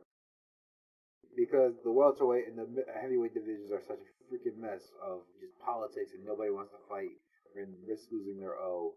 And there's so much money being thrown around for just stupid crap. Tyson Fury is about to get paid $20 million to fight on ESPN, in a fight where he will most likely get bored. The audience will get bored. Someone will fight in the crowd, and he'll watch that instead of fighting. Like, I like Tyson Fury, but he's only fun when he's fighting other top fighters, and that's not even always the case, as evidenced by the Klitschko fight. Oh boy. But boy. Boxing needs more of this. I doubt it did the numbers the Zone was hoping it would do. Like from everything I've heard, like media traffic wise, and like it sounds like it just was not where it needed to be. But I went to a pub for trivia. It was a bar. I went to a bar for trivia earlier in the week, and they were showing the Golovkin fight. Like they had those little TV, not TV, table advertisement things out there, and I was like, okay, so the Zone's getting into bars too, so that'll bump up their numbers. But it got me for the month, so I'll be here until Joshua fights Andy Ruiz next month, June 1st. I'll be here next week when they do Bellator 221, because that's a really great card. Oh yeah. That card is fire. Jacobs Canelo was a good fight. It was a very Canelo fight in which he probably could have won every round, but he's a dude who only fights like 7 or 8 rounds hard. He takes the rest off to rest. Yeah, he had a stretch. Can't remember what rounds. I feel like it was for like the middle, something like the middle pack of the round. The man was just kind of like Matrix mode. He was just like dodging every single punch. Like head movement was just like out of this world. Dude was just in there, just kind of. Like I said, he downloaded the Matrix program. But yeah, we talked about Canelo, like his chin, but like he is not your stereotypical Mexican boxer. The dude is very defense first, which is why he survived fighting for 15 years as a pro, despite the fact he's only like 28. The thing is like he is interesting to watch because he's defensive, but he still moves forward. He'll plot forward, and then his head moves.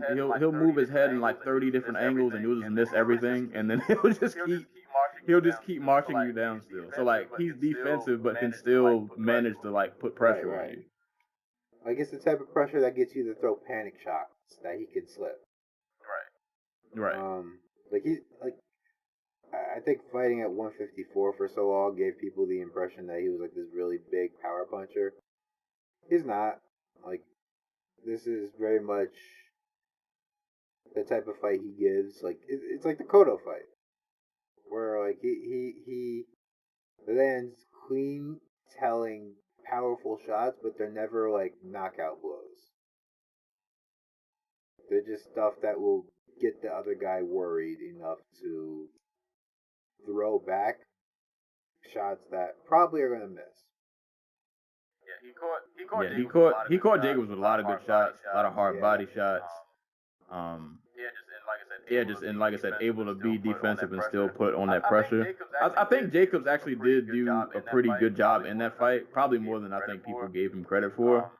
I just think, for one, I think he dropped some of the earlier rounds, which I think cost him the fight. I kind of like what he did later. It seemed like towards the second half of the fight, he was trying to pick it up. But I think I saw somebody mention it on my timeline. It almost looked like Jacobs didn't really, like there was no game plan. Like he was just kind of out there just, guess whatever's happened, it's going to happen. And I'll just like try to just figure it out like on the go. And he did have moments, like you said, Canelo does have a chin. And Jacob did catch him with a good amount of clean shots on more than one occasion. And there were moments where he did put together good combinations, where he would get it on the inside. But I just feel like by the time he kind of turned it up, like I think towards the latter half of the fight, he might have stole a couple of rounds that were kind of close, but it was just kind of too little, too late, and on top of that, like some of the rounds were still so close that I could even see them going the other way. You know, I guess depending on what you were, you know, how you score fights, maybe what you look for, so on and so forth. But I will point out though, and this was something I saw a lot of people say on Twitter. Even Daniel Cormier mentioned it. Like, I get it, like Canelo's the guy, but boy, though on commentary, they did not do Jacobs any favors. Like, Sergio Mora, pound for pound, across all combat sports, one of the very worst commentators. I have no idea why he's the Zone's commentary team. Like, and he does events sometimes too. And that's really weird because he's just terrible. Like, the only dude who I think is just as bad is like BJ Flores.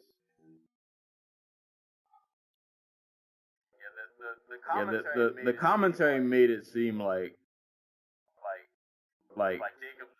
Jacobs was just out there getting completely washed. Like you would have thought that Jacobs was getting KO, like getting knocked around like every other hit. But I get it. Canelo was winning. Yeah, and you could argue that he won the majority. Oh, I mean, he won the fight. So, but it was like they didn't.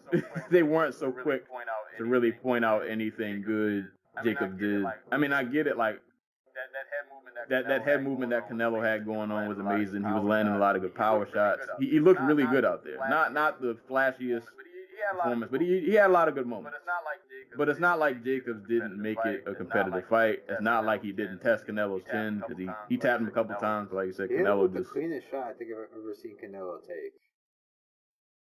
It was either like the 7th, 8th, or 9th round. And Canelo took it like it was nothing, but it was just really just bizarre. Yeah. He caught Canelo clean. He landed good combinations. And there were moments where I think he felt like he might have been losing the fight, so he was trying to go for it. But like I said, kind of too little, too late in the end. But it's not like this was a complete one-sided, like, oh, you went out there and just got mopped. Like it wasn't. It wasn't that. My favorite part of the night was the commentaries. Like they had a third guy. I don't know. I can't remember who it was. Who was scoring the fight, and he had it close. He was like, it's within 2 rounds, and like I see Jacobs. You know, like there were 2 rounds that were really close. So it could be, you know, there's a really close competitive fight, and immediately Sergio Mora like comes in and is just like, well, you're scoring the fight and trying to commentate it on the same time, so I think you're wrong. And I think Canelo's beating his ass. It was really bizarre. Because I'm like, you're commentating on the fight too, my guy. Right. Like, y'all are both doing the same thing. They just did not want to give Jacobs, like, any props whatsoever. That's why, like, Jacobs is not, as far as I know, he's not his own boot, right? He's like a ESPN guy. Well, his last was HBO, so who knows where he is now. But, he's at the Herman, so he is his own guy. So, yeah, I have no idea where this is coming from. Yeah. Shout out to Monte from Tumblr. Saw him on Twitter. He was heated. He was so mad at this fight. Yeah, he hated the commentary. Shout out to him. Can we talk about the start time real quick? Why did this fight start at midnight? Like, I don't know. Like, I didn't know what time the fight was gonna start, and I don't remember what side it was on. Might be sure dog. I don't know. But they said coverage will start for the main event at like 11:15. I'm like, all right, I get it. That's typical. 11:15 rolls around. We're still doing interviews. Oh my god, they interviewed the dude who was making like a documentary on Danny Jacobs preparing for this fight. Right. Like, why are we doing all of this talking? Like, Then they had to interview come on. Demetrius Andrade, and then they had to interview somebody's manager. Like, I get the zone's new to boxing, but like, just get the fucking fight on. Like, this is the one thing I appreciate about the fact that the UFC doesn't have to make any fights special, like make them feel special.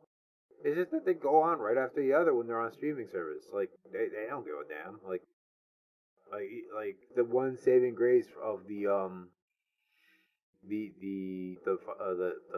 Cowboy Iaquinta fight card was that they got it over as quickly as they could, and that it went 6 hours, but it also had like 20 million decisions. This build up, and then the whole national anthem. That's a whole another like 10 minutes, and it's like, bruh, like, can we let's get this over with. But it was a competitive fight, though. If you didn't get a chance to watch it, obviously just go back and watch it. Like, Jacobs put on a solid performance, but I thought this Canelo was, like I said, I thought he stole a lot of the earlier rounds. Jacobs did better towards the latter half. I did feel like Canelo kind of slowed down a little bit in those last few rounds.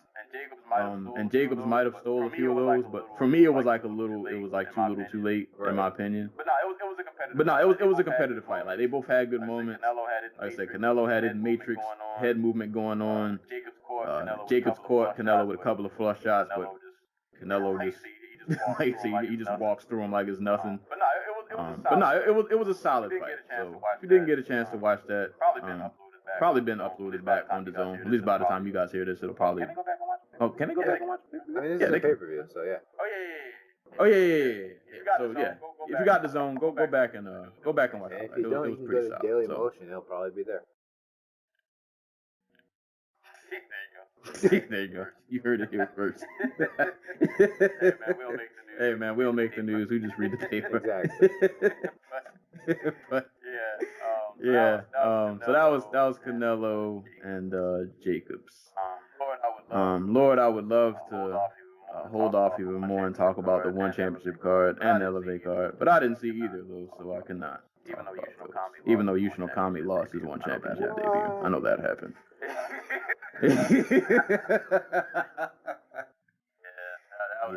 Yeah, that was the thing. Poor Yushino Kami. Yeah, poor guy.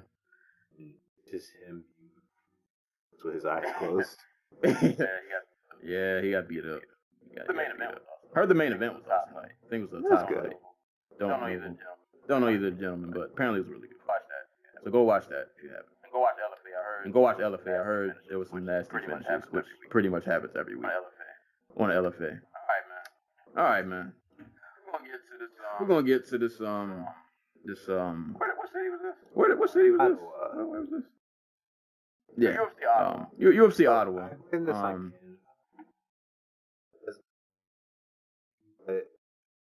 Last year was the best thing.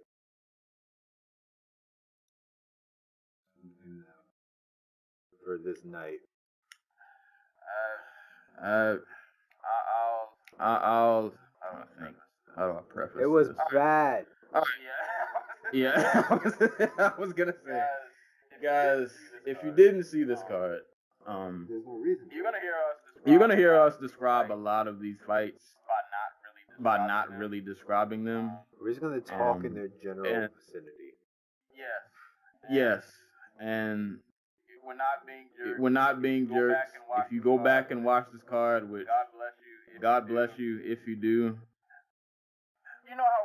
You know how you guys know there are some cards where we say like the cards were like entertaining, but they weren't, like, they just, a lot of the fights just didn't mean anything. This card was like that, except a lot of the fights weren't entertaining. So it was just kind of like, I'll say this: the sum of the parts of the card are worse than the individual performances.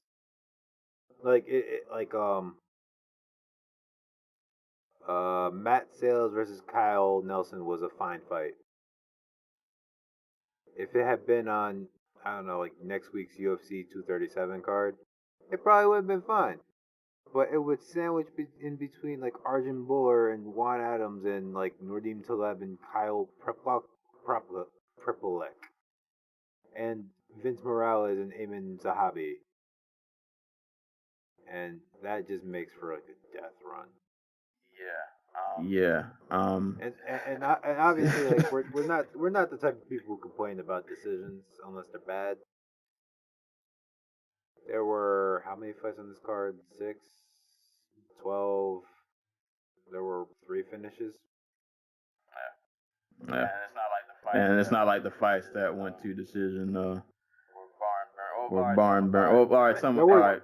There were good. 2 good performances and 2 good fights on this card, and that's all we can really say about it. And the rest of these we will just breeze through. So this episode, we spent a lot of time talking about news. The only reason we might even make it to 2 hours because we spent so much time talking about news. But that's because we're honestly not gonna have a lot to say about this card. But we will make through as best we can, and whatever happens, just happens.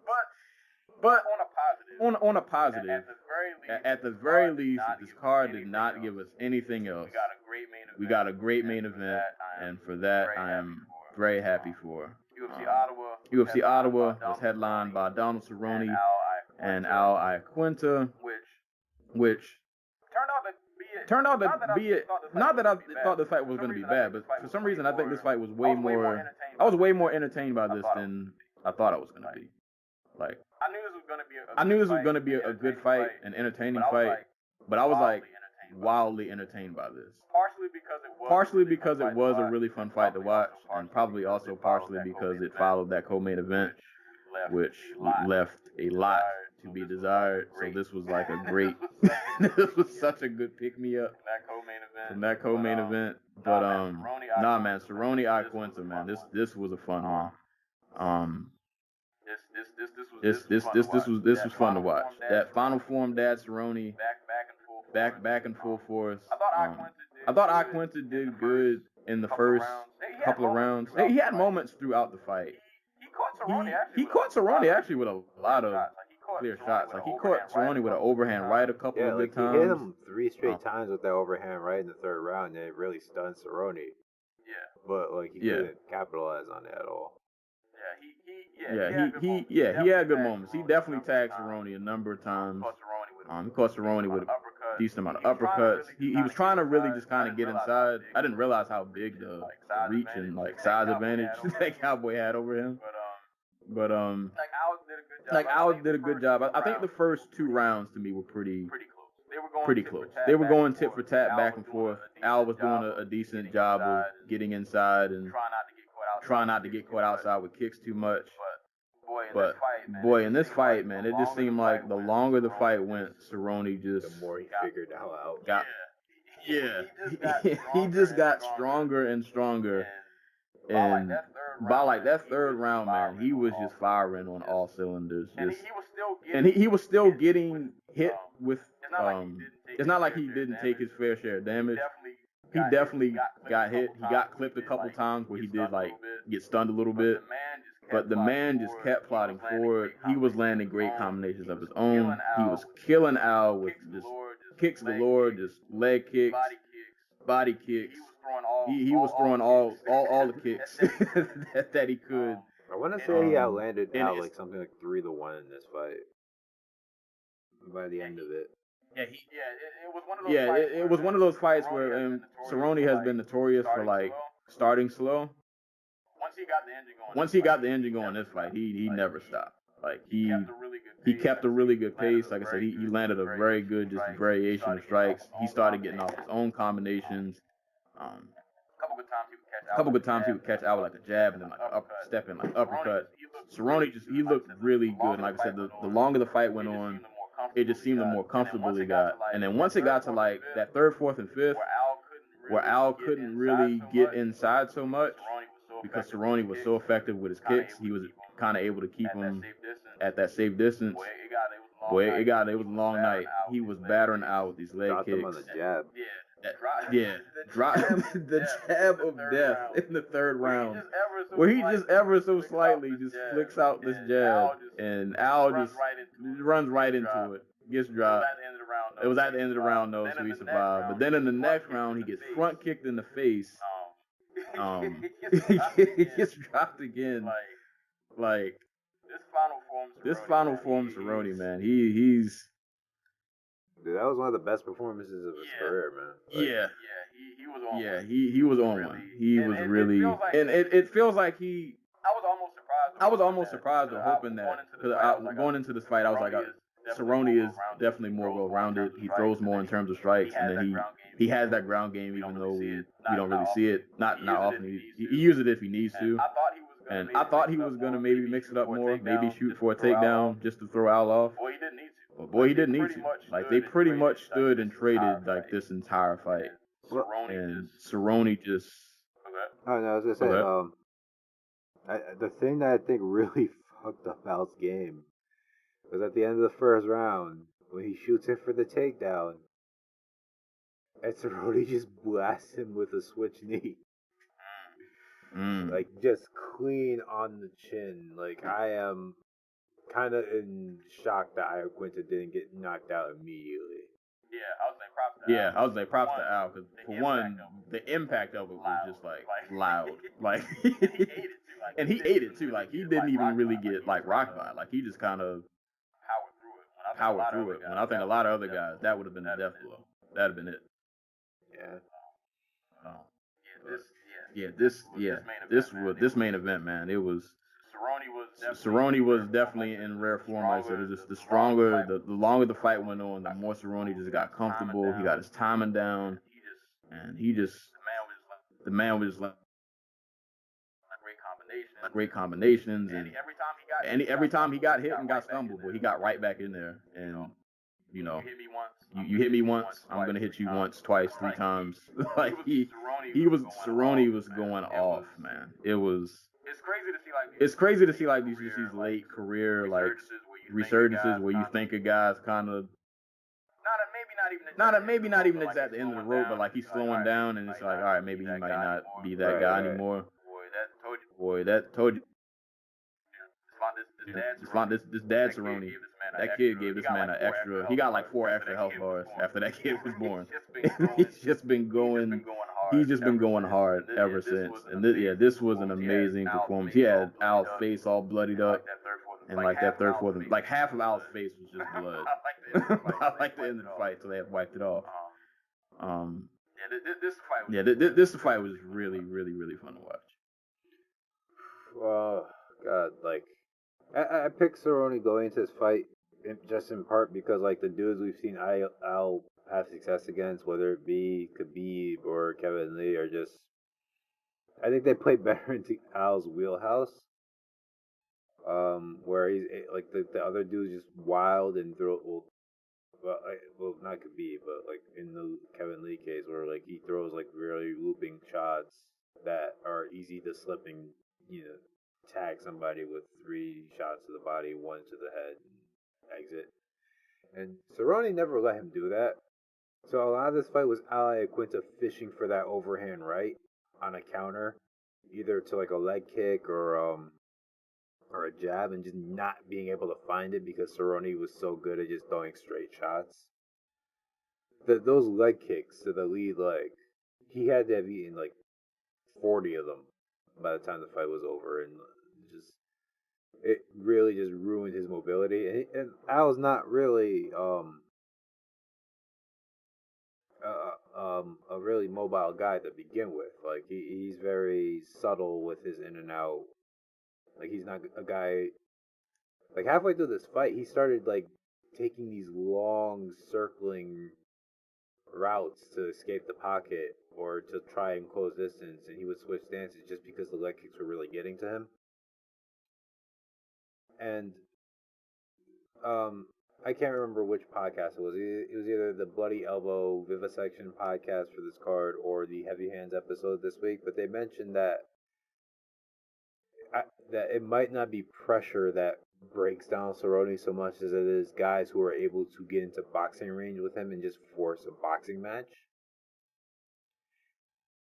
And I think there's truth to that because those are the instances where Al was able to find success when he was able to get Cerrone to commit to a right hand or was able to slip a jab and then come back and counter with like body head combination or something like that.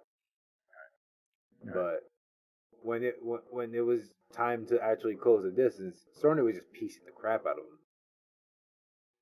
him. He threw like 4 or 5 switch kicks to the body that you can tell just really just ate everything out of Iaquinta. Just terrific performance all around. Props to Al because Cerrone is one of the very best finishers in MMA history, and he wasn't able to get him out of there. And he had a couple opportunities where he could have. Yeah, he got close. And I knew Al really felt some damage at the end of the fight. If you just looked at him when he was just, because he ended the fight, I think he was on the ground. Because Cerrone had went for like a flying knee, something weird happened. Al was on the ground and the fight ended up stopping. But right after they rung the final bell, Al was just like on the ground, like hands on his knees. And he was just looking like, what just, what just got up, he tried to leave the cage, and like Matt Serra, Ray Longo had to like, Al, you don't leave like that. He knew the kind of damage he was taking. You know what he looked like? He looked as dejected as Kevin Lee did after he lost to Al the second time. Yeah. Where Kevin Lee's just like having this like retrospective moment on his knees. He's like wondering what went wrong. He definitely had one of those like that. That wasn't supposed to happen. I mean, it's not like it was a, I get it like dude, competitor, man. I definitely get it. But it's not like it was a shameful performance at all. Like, dude went in there. He did his thing, but Cerrone just like Al just does not have that range of experience because. There's a guy who went from fighting like Diego Sanchez and who was that dude he fought? That had like no business being in the ring with him. Diego Sanchez and since he came back in 2017 after he retired to go sell real estate, he fought Diego Sanchez. Then he's just been Khabib and Kevin Lee. Yeah, that's a that's a leap. He has not had a like he might have been a top 5 fighter, but he has not had the range of experience. He's fought 2 guys who, or at least one guy in Kevin Lee who kind of plays to his style, who will throw big looping power shots and allow Iaquinta to have the capacity to counter. Like this is not Cerrone's game.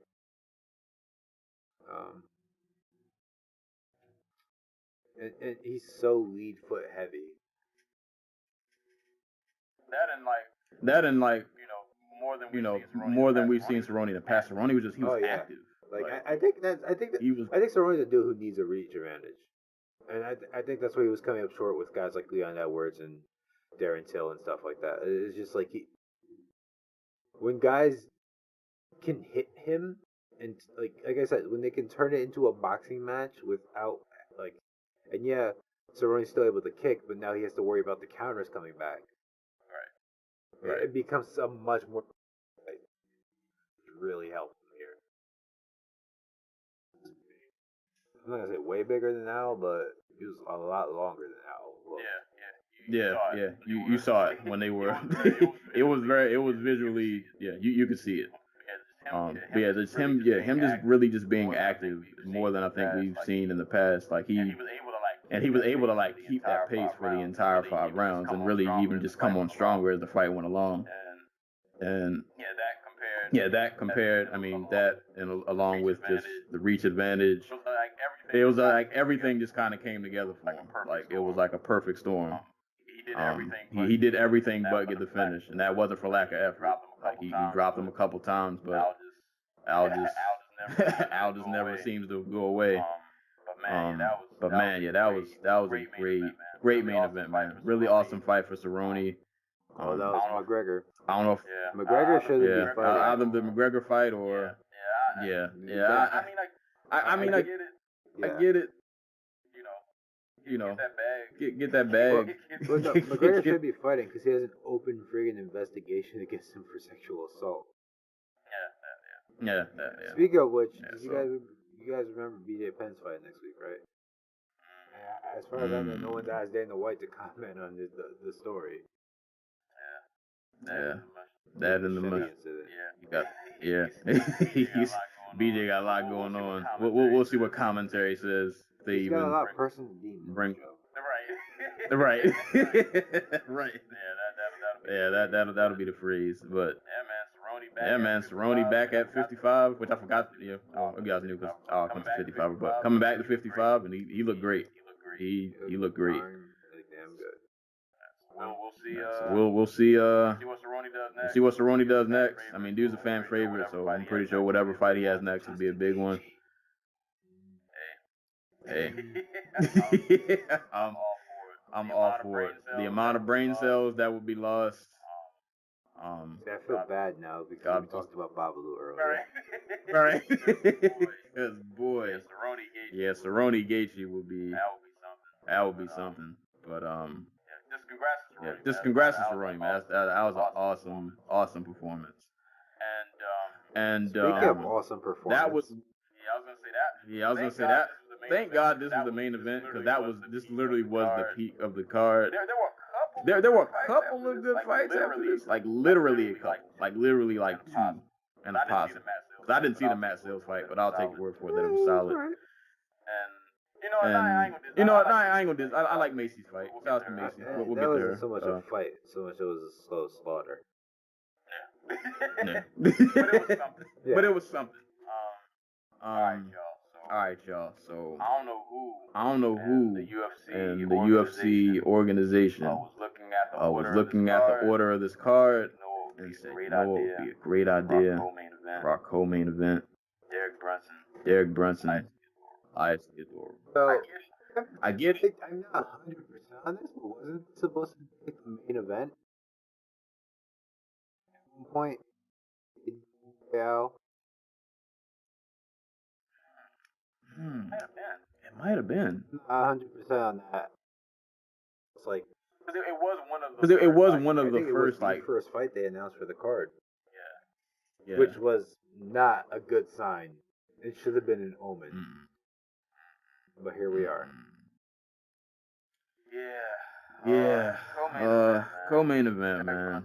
Derek Brunson, Elias Theodorou. Shout to Bill Mason on Tumblr.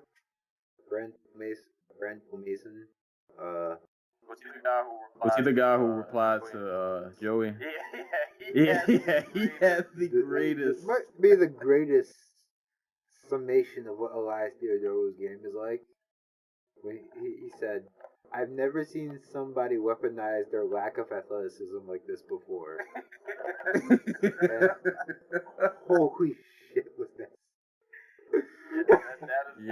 That is the truest statement of 2019. That is the realest thing anybody has said this year. This fight, I knew this fight was gonna like piss me off. I knew I was gonna watch this fight and probably roll my eyes a couple times. But good lord, it somehow exceeded my expectations of how bad it was. So bad. And you guys know, man, we're fair on this podcast. We give people their credit when it's due, even if it's people we don't really like or care for. But no, trust us, this was bad. On all accounts. One exciting moment in this fight. And it was when Derek Brunson decided in the third round that he wasn't going to be afraid of Elias Theodorou's trip hammer back karate chop. And we just rush in and take him down. So he picks him up above his head and just like kind of falls back with him for the slam. And then the fight continues. It was really boring. Elias did a lot of movement and a lot of motion that meant nothing. I we jokingly call it shadow boxing. But if you saw a man shadow boxing like that in the gym, you'd probably laugh at him. It was a lot of side to side motion, a lot of kicks that just meant nothing. Shouts to Joey. I guess he coined the term. This was the slow time kick where Elias Theodorou tried. He jumped off the cage and did something, but it was it's the perfect summation of what's wrong with Elias Theodorou's game. In that, remember the Showtime kick? Pettis goes towards Bendo. Bendo exits to his right. So Pettis runs up the cage and uses that to vault to his right, or to his left, to throw the kick back, right? What Elias Theodorou does is, as he's circling away from Derek Brunson, he runs to another corner of the cage and proceeds to just put his leg on it, turn around, and then throw a kick that I don't even think it broke the plane of his body. It was a kick only in so much as that it got his one foot in front of the other, and then he got tired and stopped. I was so angry at Brunson this fight because it was like, I get it, like Theodore was doing a lot of movement, but none of these strikes are consequential. Like, you're not gonna get caught with any of these kicks. That standing hammer fist is not gonna be a KO shot. Listen, being reckless isn't the best thing, and it's cost Brunson in some of his earlier fights. But if there was one fight where you could have just been like, all right, man, forget what you're doing. I'm about to just, This was that fight. This was the fight to just be like, you doing all this spinning stuff. I'm gonna just tap you on the chin a couple times, and I want to go home. Exactly. And I get it, like the first round, all right, play it easy. I've had a history where I got reckless and I've been knocked out before. All right, cool. I get it. I'll give you a pass on the first round. Second round, bro, at least by like the middle of the second round, when you realize that none of these kicks are of anything of consequence, and all he's doing is just doing this really awkward side to side motion, and I'll throw a spin kick, but it's like off balance and off kilter, and it's not even really like landing at full force. And then he has half a jab and a standing hammer fist that Brunson, if you don't just throw your hands and just knock this man out. And Brunson just played it safe, like you said, except for that one time. He got tired after the first round. It was like, I can't catch this man, which might be even sadder. Because it's not like Theodorou was fast; he was just moving. Right. And it's not like he landed anything that would like wear you out. Like, it was just, this fight was a lot of nothing. Like literally outside of that one slam that Brunson landed, this fight was just nothing. Just a lot of movement and motion that meant absolutely nothing. Nothing was accomplished. Nothing was gained. Canada got to see their highest ranked mixed martial artists. Yeah. Throw. And Oh my god, like, how did we get here, Canada? I don't know. That's what I was trying to figure out this whole fight. Like, how did we get here? How did this become a thing? That used to be GSP. How? That fall off. Oof. Yeah, this was not it. This was terrible. I can imagine. I've watched like lay and pray fights where like the one guy sits on top of the other guy for like 13 minutes that were more entertaining than this. This was bad because they were actually trying, and the fight was still terrible.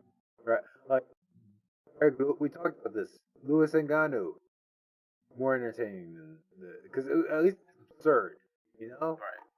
Right. This is absurd, but not enough. This was absurd because they were trying and still bad. Like, it. It's a condemnation vision. This Top 5 worst fights ever. Possibly number 1. It's up there. This man put his whole foot on Derek Brunson's leg. Did not kick it. He just placed it on his foot as as a guard. 3 different times, and Derek Brunson could do nothing to stop him.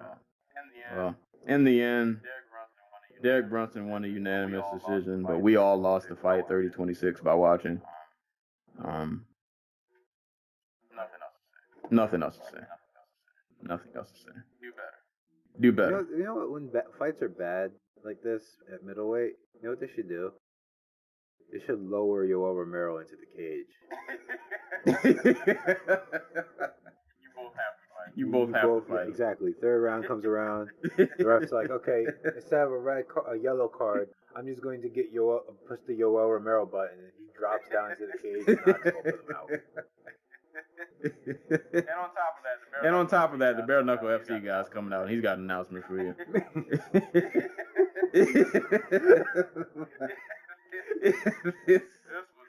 This was horrid. This is just, and like if this fight had not happened, I'm curious if our moods would be better. But I was already pretty miserable by the time the main card started. So what do I know? And this made it so much worse. Jesus Christ. But that was that fight. Brunson won, but really nobody won. We all lost by watching. It was god awful, to be honest. Moving on to a fight that was at least entertaining. The actual last good fight on the card before we have to go down the rabbit hole. Of fights that we'll just briefly mention and then skip. So, what was that? I was about to skip ahead and just give Walt Harris his quick shout out for being a small bright spot on this card. But we'll get to him. He's not too far away. Walt Harris hear that with his name. That he's the bright spot of a card. Hey, and I'll give him his flowers. There was not a lot of flowers. There was not a lot of flowers to hand out on this card, buddy. But at featherweight, we had Shane Burgos versus Cub Swanson. Looking at the main card, I knew that if everything else let me down outside the main event, that this fight should at least be fun to watch. And it was pretty fun. Really close, just close, I guess, depending on who you say. But I'll say competitive. Competitive kickboxing, like technical kickboxing matchup, where to me it just kind of seemed like I feel like Cub could have done better in this fight had he. I feel like he was looking for a lot of like power shots. I feel like if we just would have threw like just more like combinations. Like maybe this would have. And I don't remember what the stat said. I don't remember who. They were really close. Like Burgos. Yeah. Up until the 3rd round, Burgos was just like ahead, like a combined 6 strikes through 2 rounds. It's weird. It seemed like Cub just could have done like a little. And it's not like he was horrible. Like they both landed shots. It was a lot of them just. We're gonna stand and trade. I'm gonna try to slip some of your punches. I'm gonna try to return my own. I think you mentioned this. I've seen some other people mention it too. That Burgos still kind of does that thing where he kind of still moves in a straight line. That's the thing. Like Burgos' defense isn't a problem. It's the fact that he enters the pocket the exact same way every single time, and guys catch him not just like while he's there. Like he will just sit there and stare at you. Right. You have to move a little bit more, and I don't know if that's just like a style thing or if it has to do with his spine, because he had spinal surgery years and years ago, so he's maybe not as mobile as he used to be. But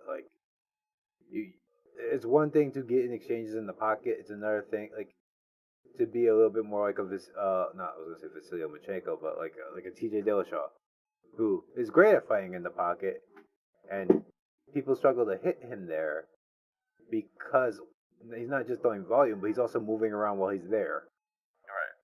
Right. But with Cub Swanson, I think the problem was like he just doesn't have the pop he used to have. Yeah, a lot of those. Yeah, Like, a lot of those like power shots that he was. Like landing just didn't have that same effect. That I think he was expecting. And Burgos is actually pretty. He's a pretty big featherweight. pretty big featherweight. I don't think Burgos is a big featherweight by like today's standards. When you have like a Max Holloway and another Moicano and all these other dudes, but I do think it just shows that like the division's gotten bigger since Swanson was like a top 5 fighter. Right. Yeah, because he never. Even when he landed like clean shots, he was never really able to. He couldn't really back Right. Burgos up. Burgos was just still able to just. I'm just gonna keep plotting forward, and if we're gonna stand and trade, then we're just gonna stand and trade. And Burgos landed a lot of good combinations. They both had good moments, but it just seemed like Cub never really gave Burgos enough to worry about, where he had to like slow down or. Comfortable. Yeah. Burgos is just all like swagger and confidence when he's in there. So.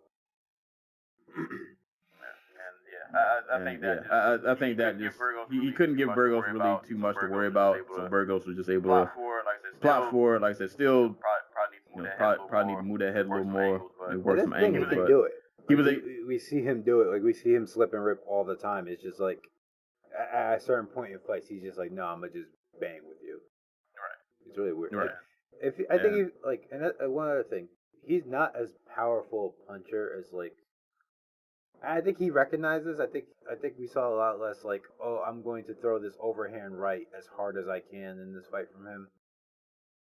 From Burgos, like he is not as big a puncher as like he thought he was when he first got to UFC. Where he was like knocking Godofredo Pepe down like 8 times in the fight. right. Like there was a lot more touch combinations here, which I think is good for him. Because he tends to get knocked down when he tries to overcommit on stuff. That kind of like touch and go. This was one of those fights where it just kind of worked. He just needs like, the go part.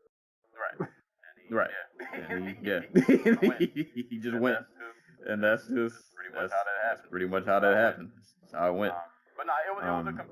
It was a competitive fight, and just which Cub just kind of came up. This is the Calvin Gastelum Jacare fight.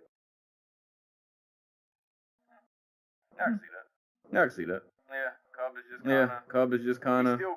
He's still good, but It's just one of those realization moments where it's like, man, he's in like his mid 30s. Think he's about 35, and it just that sting just is not there as much as it used to be.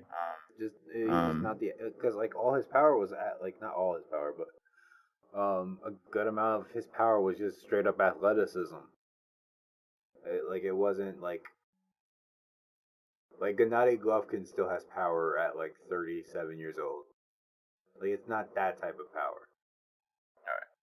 All right. It's athlete power. It's the type of power Henry Cejudo has, where all the power comes from just like how quickly they're able to transfer power, as opposed to how much of their weight they're able to transfer. He ended up losing a. Actually went to a split decision, but Burgos got the win nonetheless. And for Cub, that's 3 in a row. 4 in a row. Because it was both Edgar and Ortega. Yeah. So that's. Yeah. Cub's still obviously really good. Like he's still obviously, he's still fun to watch. It's just. It's disheartening because these are fights he probably could have won like in 2015, 2013. Yeah. But it's just you lose some sting, and then like since he's kind of been the top guy, this division has like really gotten better just in terms of talent.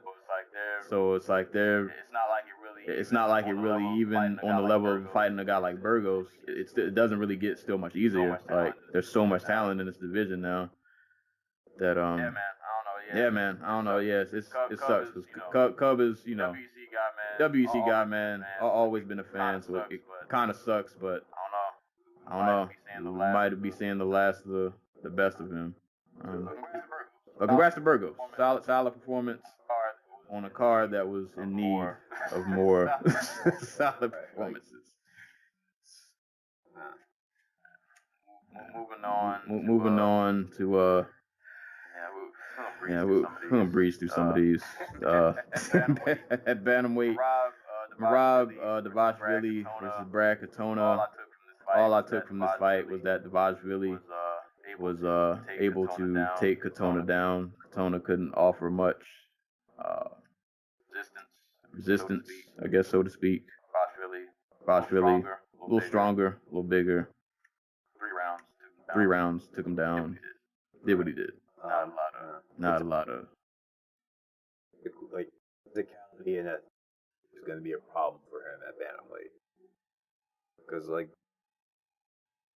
I mean, look at the top of this division. Like, who is not a physical specimen or really quick or really athletic or hits really hard? Like, Right. Like, he has a good, nice, middling, like, kickboxing game working for him, but, like, he's not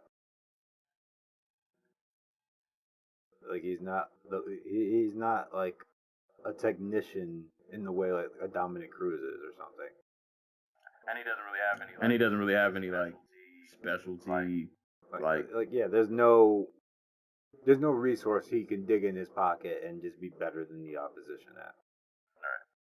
Right. And a couple years ago, medal in kickboxing could keep you around for a little bit. I mean, it won guys like Scott Jorgensen got a freaking title shot off of it. Right. But nowadays this division is completely different ball game. You have to fight Petr Yan, and nobody wants that. Yeah. Right. Yeah, you got guys like that running around. Yeah, it's not it ain't sweet. Yeah, you have to be. It is not sweet. In ways that I don't think Brad Katona ever is gonna be. Like I hate to say, I hate the right to do it all because he's hella young and he did do. Like, I feel like it's just weird because like, he's been one of Canada's best prospects. Him and what's the dude, Hakeem Dawodu. And it just kind of sucks, you know, because like you want these dudes to do well, so like Canada has somebody. I will say though, going to SBG Ireland probably not the best move. Yeah. I remember they mentioned that during the broadcast. I was like, ooh. I don't know about that move, buddy. Don't know how many quality. Not to say there aren't any talented fighters there, but iron sharpens iron. And I don't know. I think like the gym culture's bad. Like I don't know. I don't have confidence in John Kavanagh like these other people seem to do. Like I don't think he's the mastermind behind Conor McGregor. Right. Like that seems pretty obviously to be. Well, for starters, I think McGregor is one of those fighters who really takes control of his camp and understands the nuances of style versus style. And his boxing coach, whose name escapes me at the moment. But I never got the young genius on the rise vibes that people were getting from John Kavanagh. Yeah, I don't know if he's gonna take Katona and turn him into some World beater. But that was that fight. So congrats to Davashvili. He won unanimous decision. Moving on to heavyweight, Walt Harris versus Sergey Spivak. I don't know why I say it like that, but poor Spivak, he got beat up. So I watched a little bit of Spivak tape before, like not a whole bunch. I think I just watched his fight with like Tony Lopez, and he's basically just he's a wrestler who likes to take people down and beat them up from the top. But none of that which he did in this fight. Like he struggled to take down like 50-year-old Tony Lopez, and it's at that point you just realize, okay, this dude is not for Walt Harris then. Yeah. As soon as Walt just started letting his hands go, the fight was over. He realized immediately that this man had no.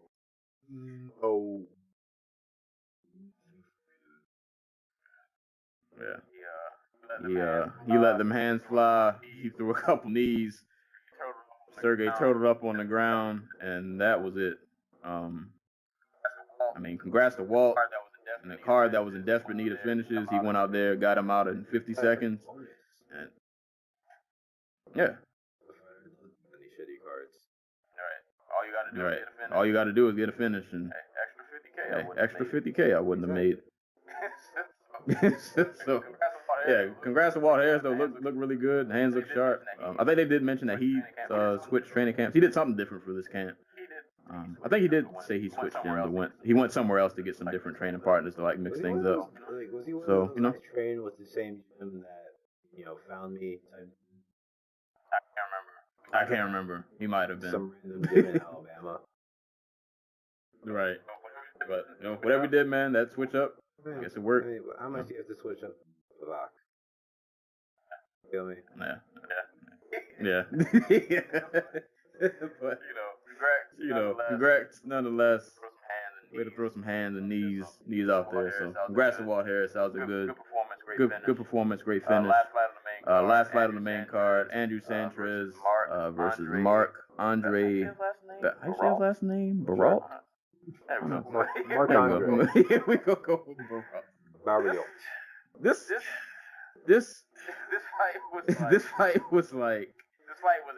fight was everything that makes up middleweight. It had exciting moments, but was boring at the same time. Yeah, this is the perfect middleweight fight. This fight was very non-sequential in terms I don't remember what I was trying to say. Whatever. In terms of this fight didn't really mean much in terms of ranking. To be honest, I don't think either of us are gonna look at one of these guys and be like, yeah, he's gonna be next up. It's kind of just a fight that happened. I remember just Baralt had a nice flurry. I think it was the second round. He clinched, got off a lot of good shots, had Andrew hurt. But then there were just other moments of the fight where there wasn't just really a lot going on. It was a lot of Sanchez pressing Barrios to the cage, riding him from top, but not quite getting the position. Just a lot of visual fight white noise. Perfect way. To describe. Yeah. Outside of the few moments where they kind of didn't. I mean, they both were going for it, but it just wasn't a very aesthetically pleasing fight outside of a few moments here or there. I like what Barrios was doing in the clinch. Like you said in that second round, when he would throw that right hand and would grab around the head and just start just machine gunning body shots. That was really cool. Because then he would throw the knee, you'd see Andrew Sanchez go to break, and then Barrios would hit him on the break. But there just wasn't enough of that. And he had no way to close distance in a consistent way. He wasn't jabbing, he wasn't cutting the cage off. So Sanchez would just see the overhand coming and just duck out. And the only times he didn't do that is when he was just too tired to do it. So he just sat there and ate it. And that led to Sanchez winning a decision. Fans were angry. I'm not gonna really protest it because, to be honest, I didn't really care. Too, the only Canadians who won on this card were at the very beginning of the card. Yeah. Everybody else. Not so lucky. I mean, I like to point out one of those Canadians beat another Canadian, so that didn't really count. Let's cancel each other out.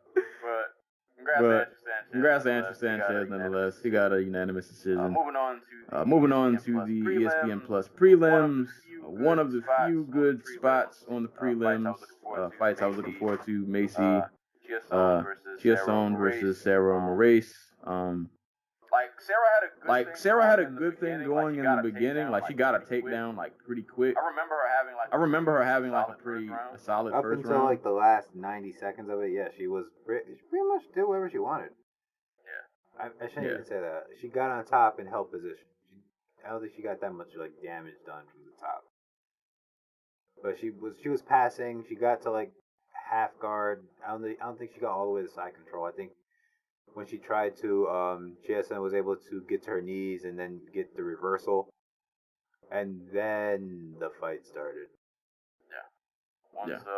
Once Macy got to going, Once she got on top, oh my god. Violence ensued. I guess the most interesting part of this fight was listening to Chieson's corner just beg for her to go for position, or beg for her to not just sprint at Moraes. Because that's how she got taken down in the first round. She sprinted at Sarah Moraes, and Sarah just ducked under and got the takedown. But like at the end of the first round, when she's on top, and like Moraes is going for her corner's like begging her, go to side control, go to mount, it's there, just get to position, please, Macy, stop. And like the thing is, like Macy's landing shots, but like at the same time, Moraes is going for a leg, and like she's canceling out and she's creating enough distance to where like she's able to survive to the end of the round. Where like if Chesson had just gone for the mount, which he did in the second round, after her corner begged her to listen to them.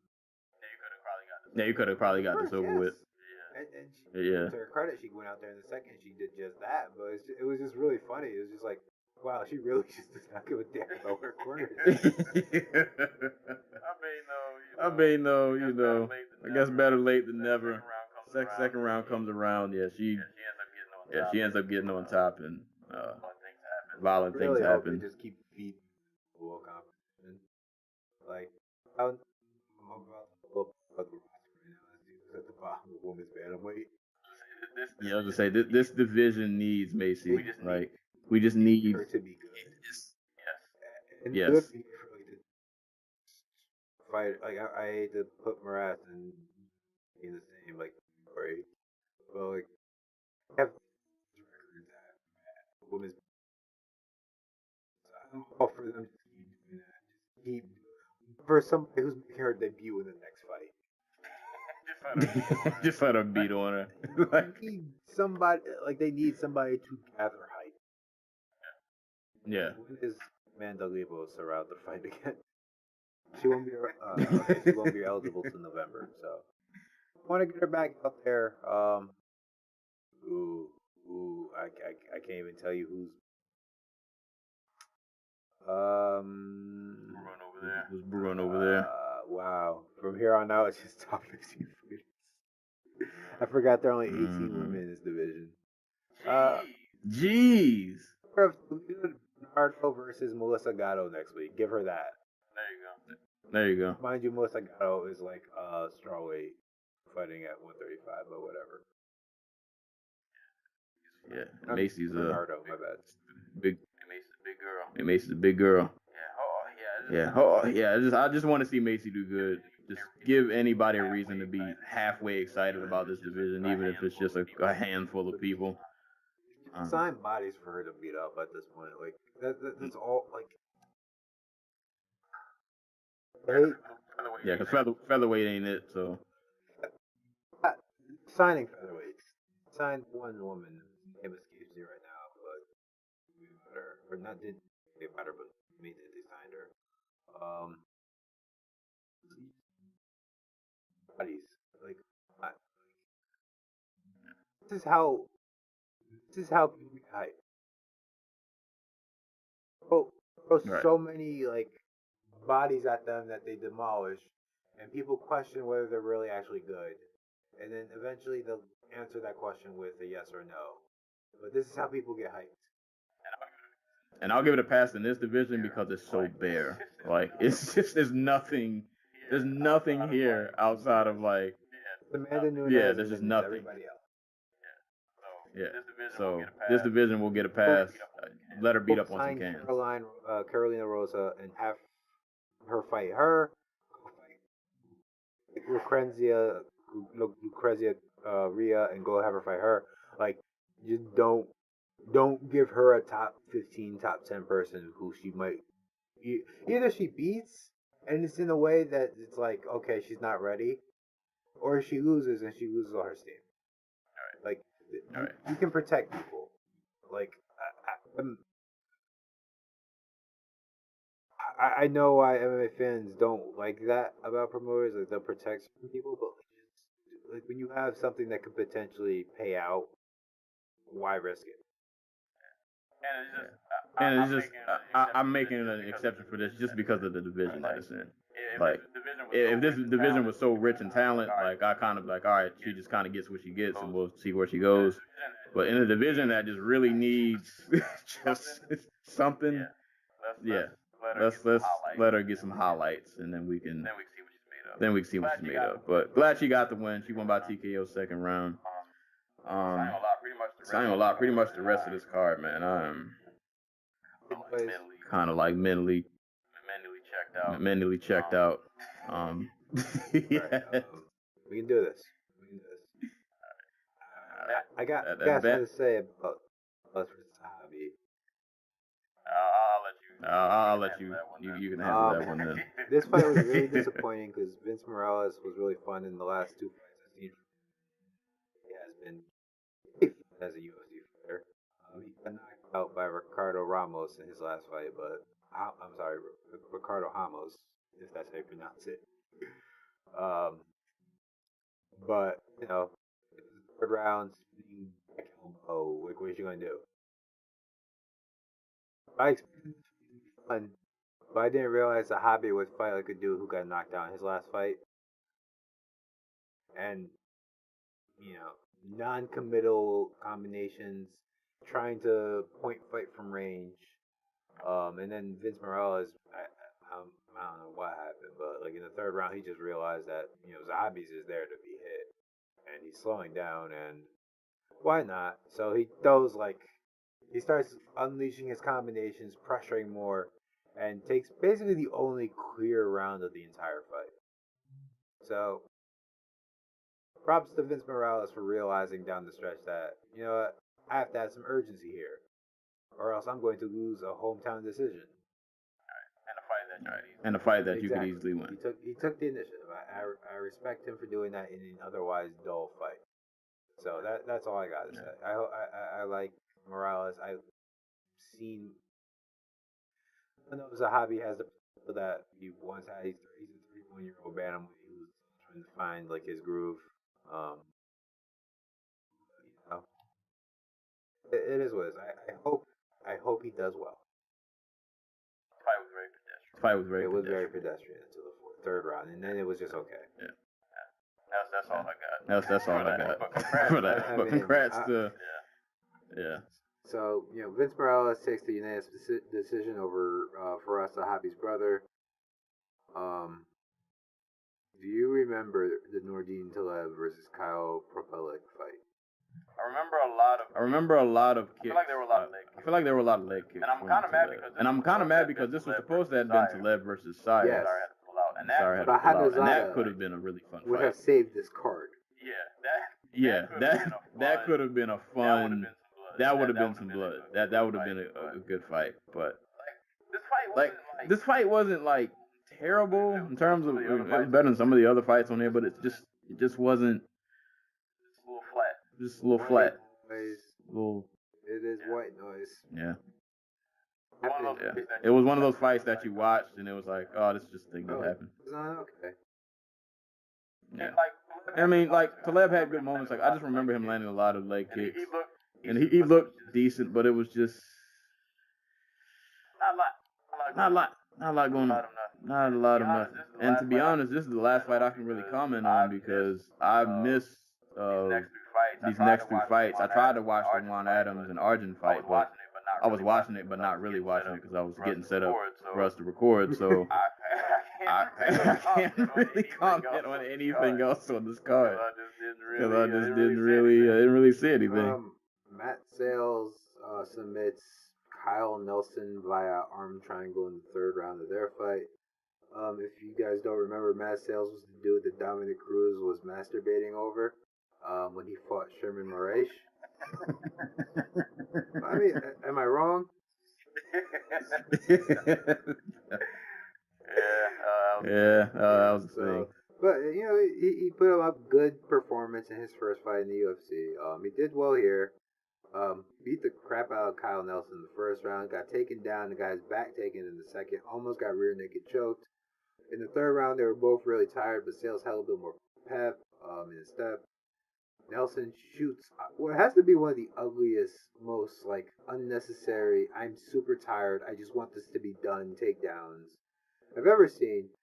Sales instantly gets hit to mount as Nelson falls backward after Sales puts up like the most basic resistance to his takedown attempt. Gets the arm triangle, and like 2 seconds later gets the tap. Just alright performance from Sales. Survives some trouble. I worry about.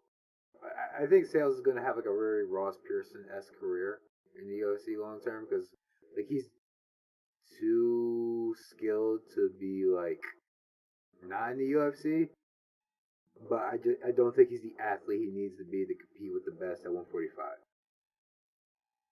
But that's really it from this one. Arjan Bula versus Juan Adams. Juan Adams is really green. Like really, really green. Like in the first round, Bula and him tied up a bunch in the clinch, and Bula was just like every time. And Bula is substantially smaller than Adams. Like I think he's like 5'10" and 6'5" or something. So 6 feet. I don't believe that for a second. Was it 6'5"? But it wasn't like bullying him around in the clinch. He was like landing like really nice knees and like uppercuts, and like every time they would break, he would leave with a punch. Adams was doing not well, but okay from distance. Like he cracked Bowler a few times, but it was nothing really. I mean, the size difference made it look worse than it really was. Bowler was having success with the jab. He shot for a few takedowns and basically got all of them. Got on top. Did not do much with the position. Basically just sat there because if he tried to move, Adams would block and turn him over because he was so damn big. But Bowler ends up taking the UD. I saw a lot of people had Adams winning the fight. In all fairness, he did land more strikes, but I think Bowler's wrestling just carried him over the top. And a lot of the shots he landed like were just really clean looking. Like the type of stuff you can cut into is like between round highlights. So, you know, props to Bowler. He called out Andrei Arlovsky.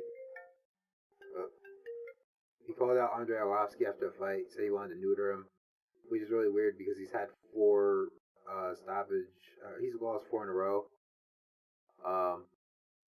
And then Cole Smith versus Mitch Gagnon. I did not watch, so I can't comment on that.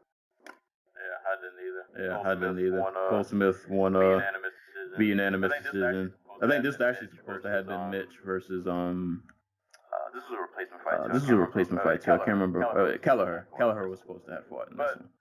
But don't know how the performance was. But congrats to Cole Smith. He won via unanimous decision.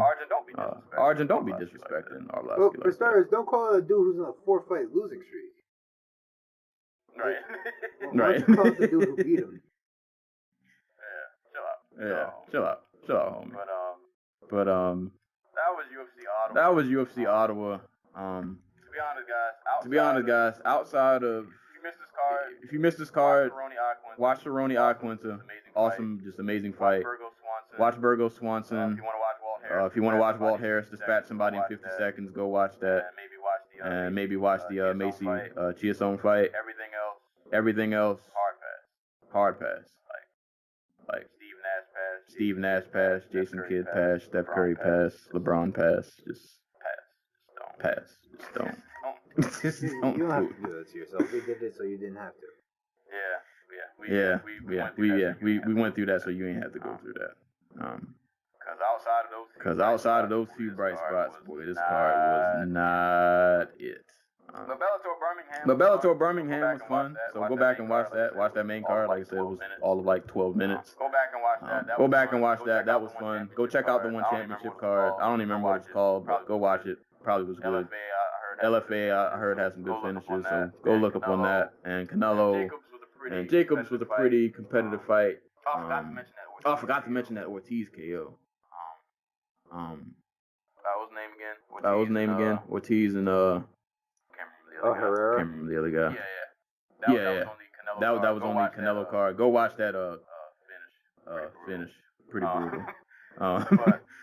But yeah, not the greatest UFC.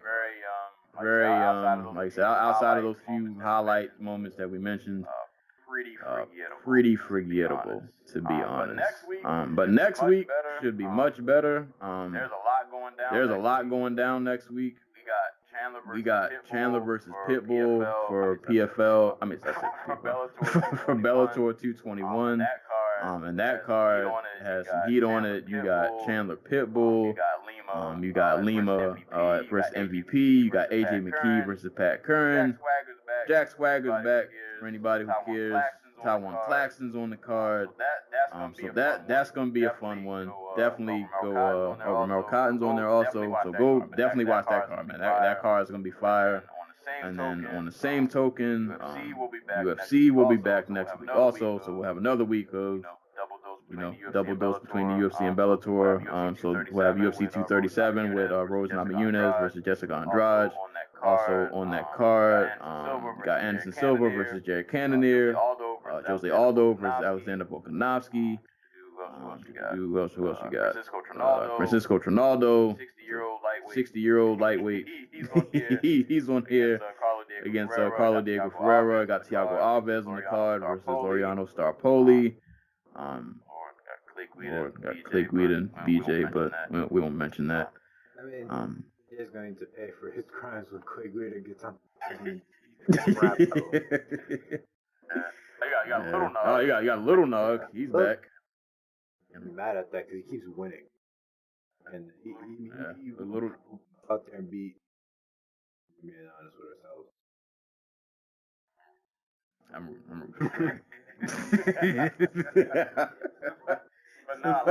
But like both of these cards between Bellator and the UFC will be really good. And then we also got PFL coming back to monopolize Thursday nights. Kayla Harrison, bro, she's about to go out there and win like $1 million. Yes, sir. Got Kayla Harrison versus Svetlana Kotova. You got Magomed Karamov versus John Howard. Ray Cooper III is back. Sarah Kaufman's on the card. Sadabusi. I'm saying that right. I don't know who's in. I don't know if Kayla Harrison's the main event because this was supposed to be Lewis Taylor versus Chris Curtis. But Lewis Taylor, if you guys know, who's the middleweight who won the $1 million last year, he actually will not be competing this year. This is him for some reason. Yeah. So Harrison's supposed to be, and she probably should be.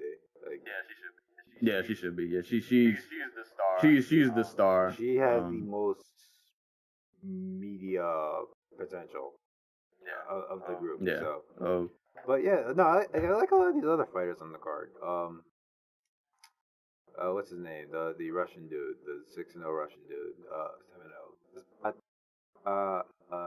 Ramad is he's a ACB dude, really fun.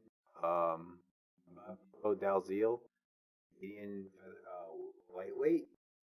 She's been doing her thing on the regional circuit, trying to get fights for like 5 years. So potentially fighting 3 times in one summer. That's great for her, and I hope she does well. Jenna Fabian, I know from Muay Thai for beating Charmaine Tweet, if you remember her from Invicta. Andre Fiallo, Portuguese fighter, who was Bellator alum.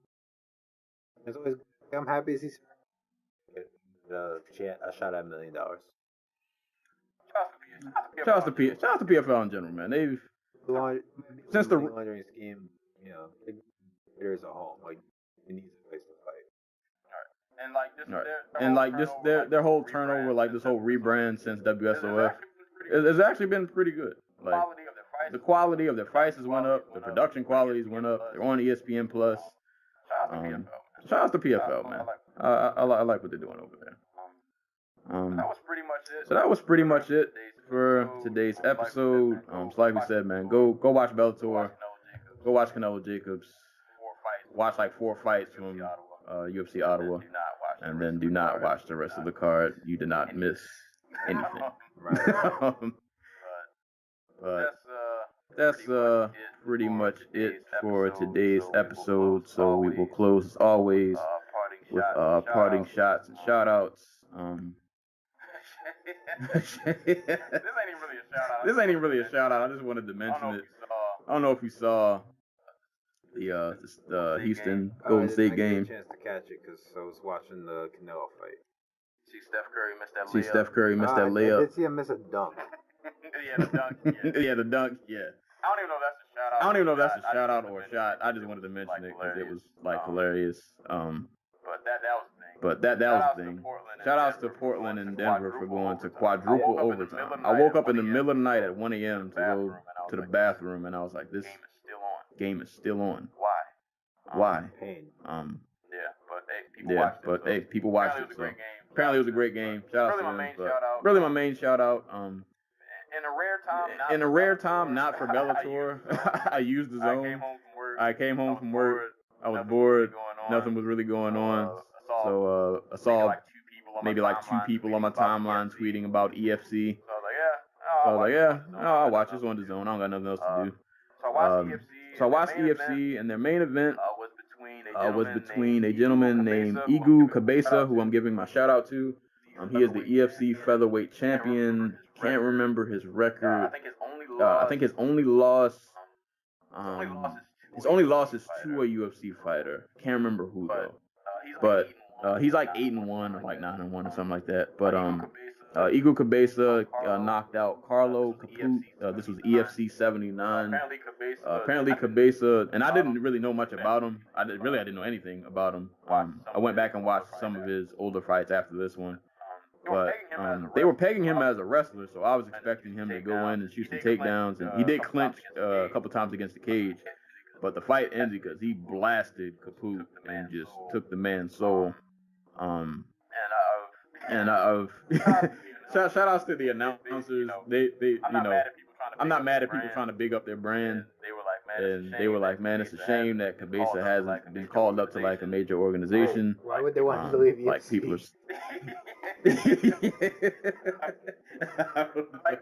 But like they were saying like this guy deserves to be in like some bigger fights because they keep bringing in international guys for him to fight, and apparently he's just running through everybody.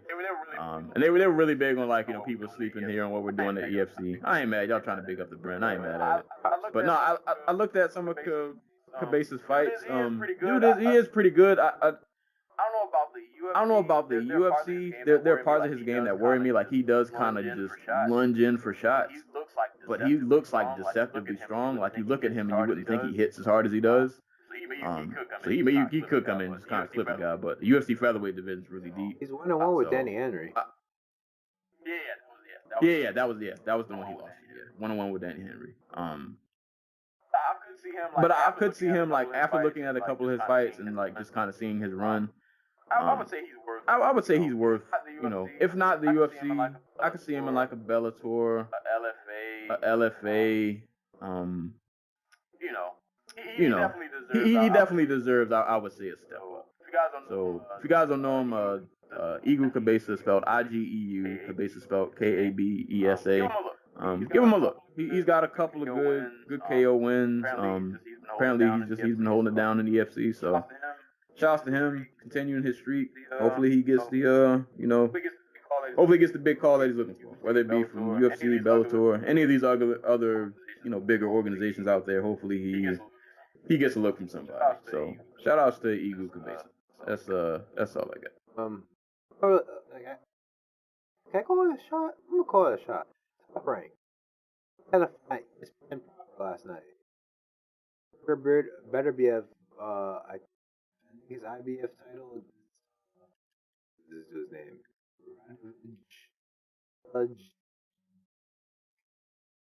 He's from Bosnia. They're going to be Herzegovina. I'm not gonna get his name right. There was a kid on the undercard named Gabriel Flores, who I think is signed to Top Rank, but has the majority of his promotion run through his manager, whose name is escaping me right now. And I found all this out on Twitter. But they had a card in Stockton, and Stokes texted us about this, about how he didn't know there was a Top Rank card in Stockton, and freaking the arena, the Stockton arena was basically sold out because people wanted to see Gabriel Flores, who was fighting in like a 4-rounder or a 6-rounder or something crazy like that. Like he's a young kid. He's like 19 and 12-0.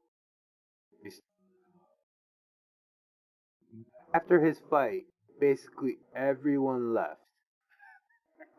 So ESPN rolls around and they have these 2 title fights because the IBF World Super Flyweight title is also on the line with Jerwin Ancajas on it.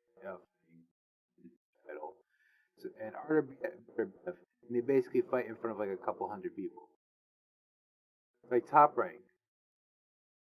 Bob Arum.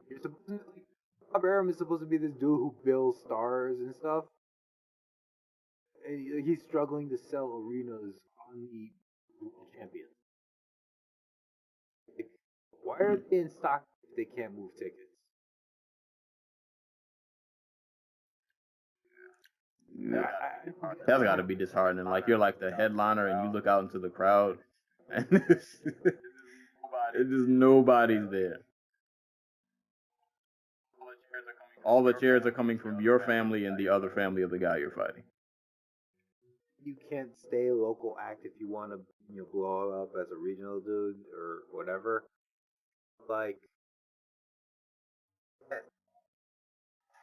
halfway around the country and no one's there. I mean, Yeah. I don't know. Maybe it's just the nature of popularity in sports nowadays. Like, it's just so hard to give these guys any type of attention because we live in a very, we live in a culture where LeBron James has to be in the news every day. And that's just not going to happen with boxing. Somebody does something stupid. Yeah, every week.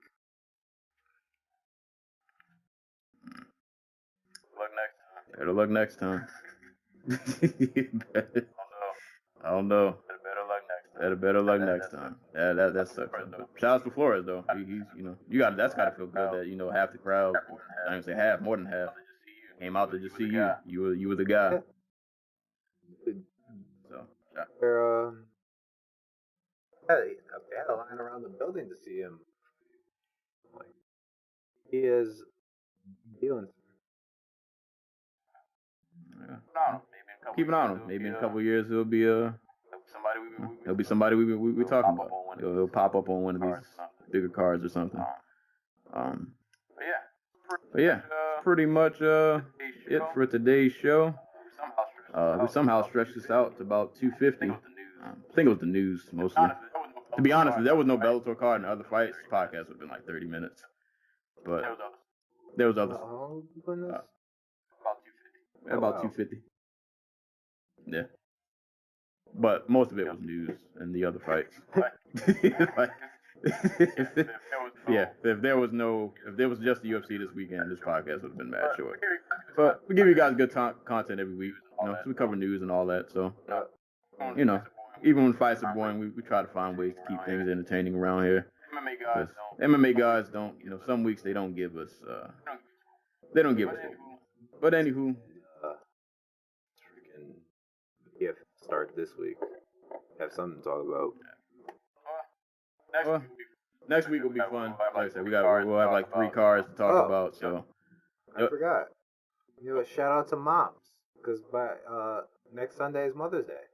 So if you're listening to the week of May 5th, shouts to you. Make sure to remember to do something special for your moms. Get your card early. Don't wait till the day of. Or get your reservations ready like 5 months ago or whatever.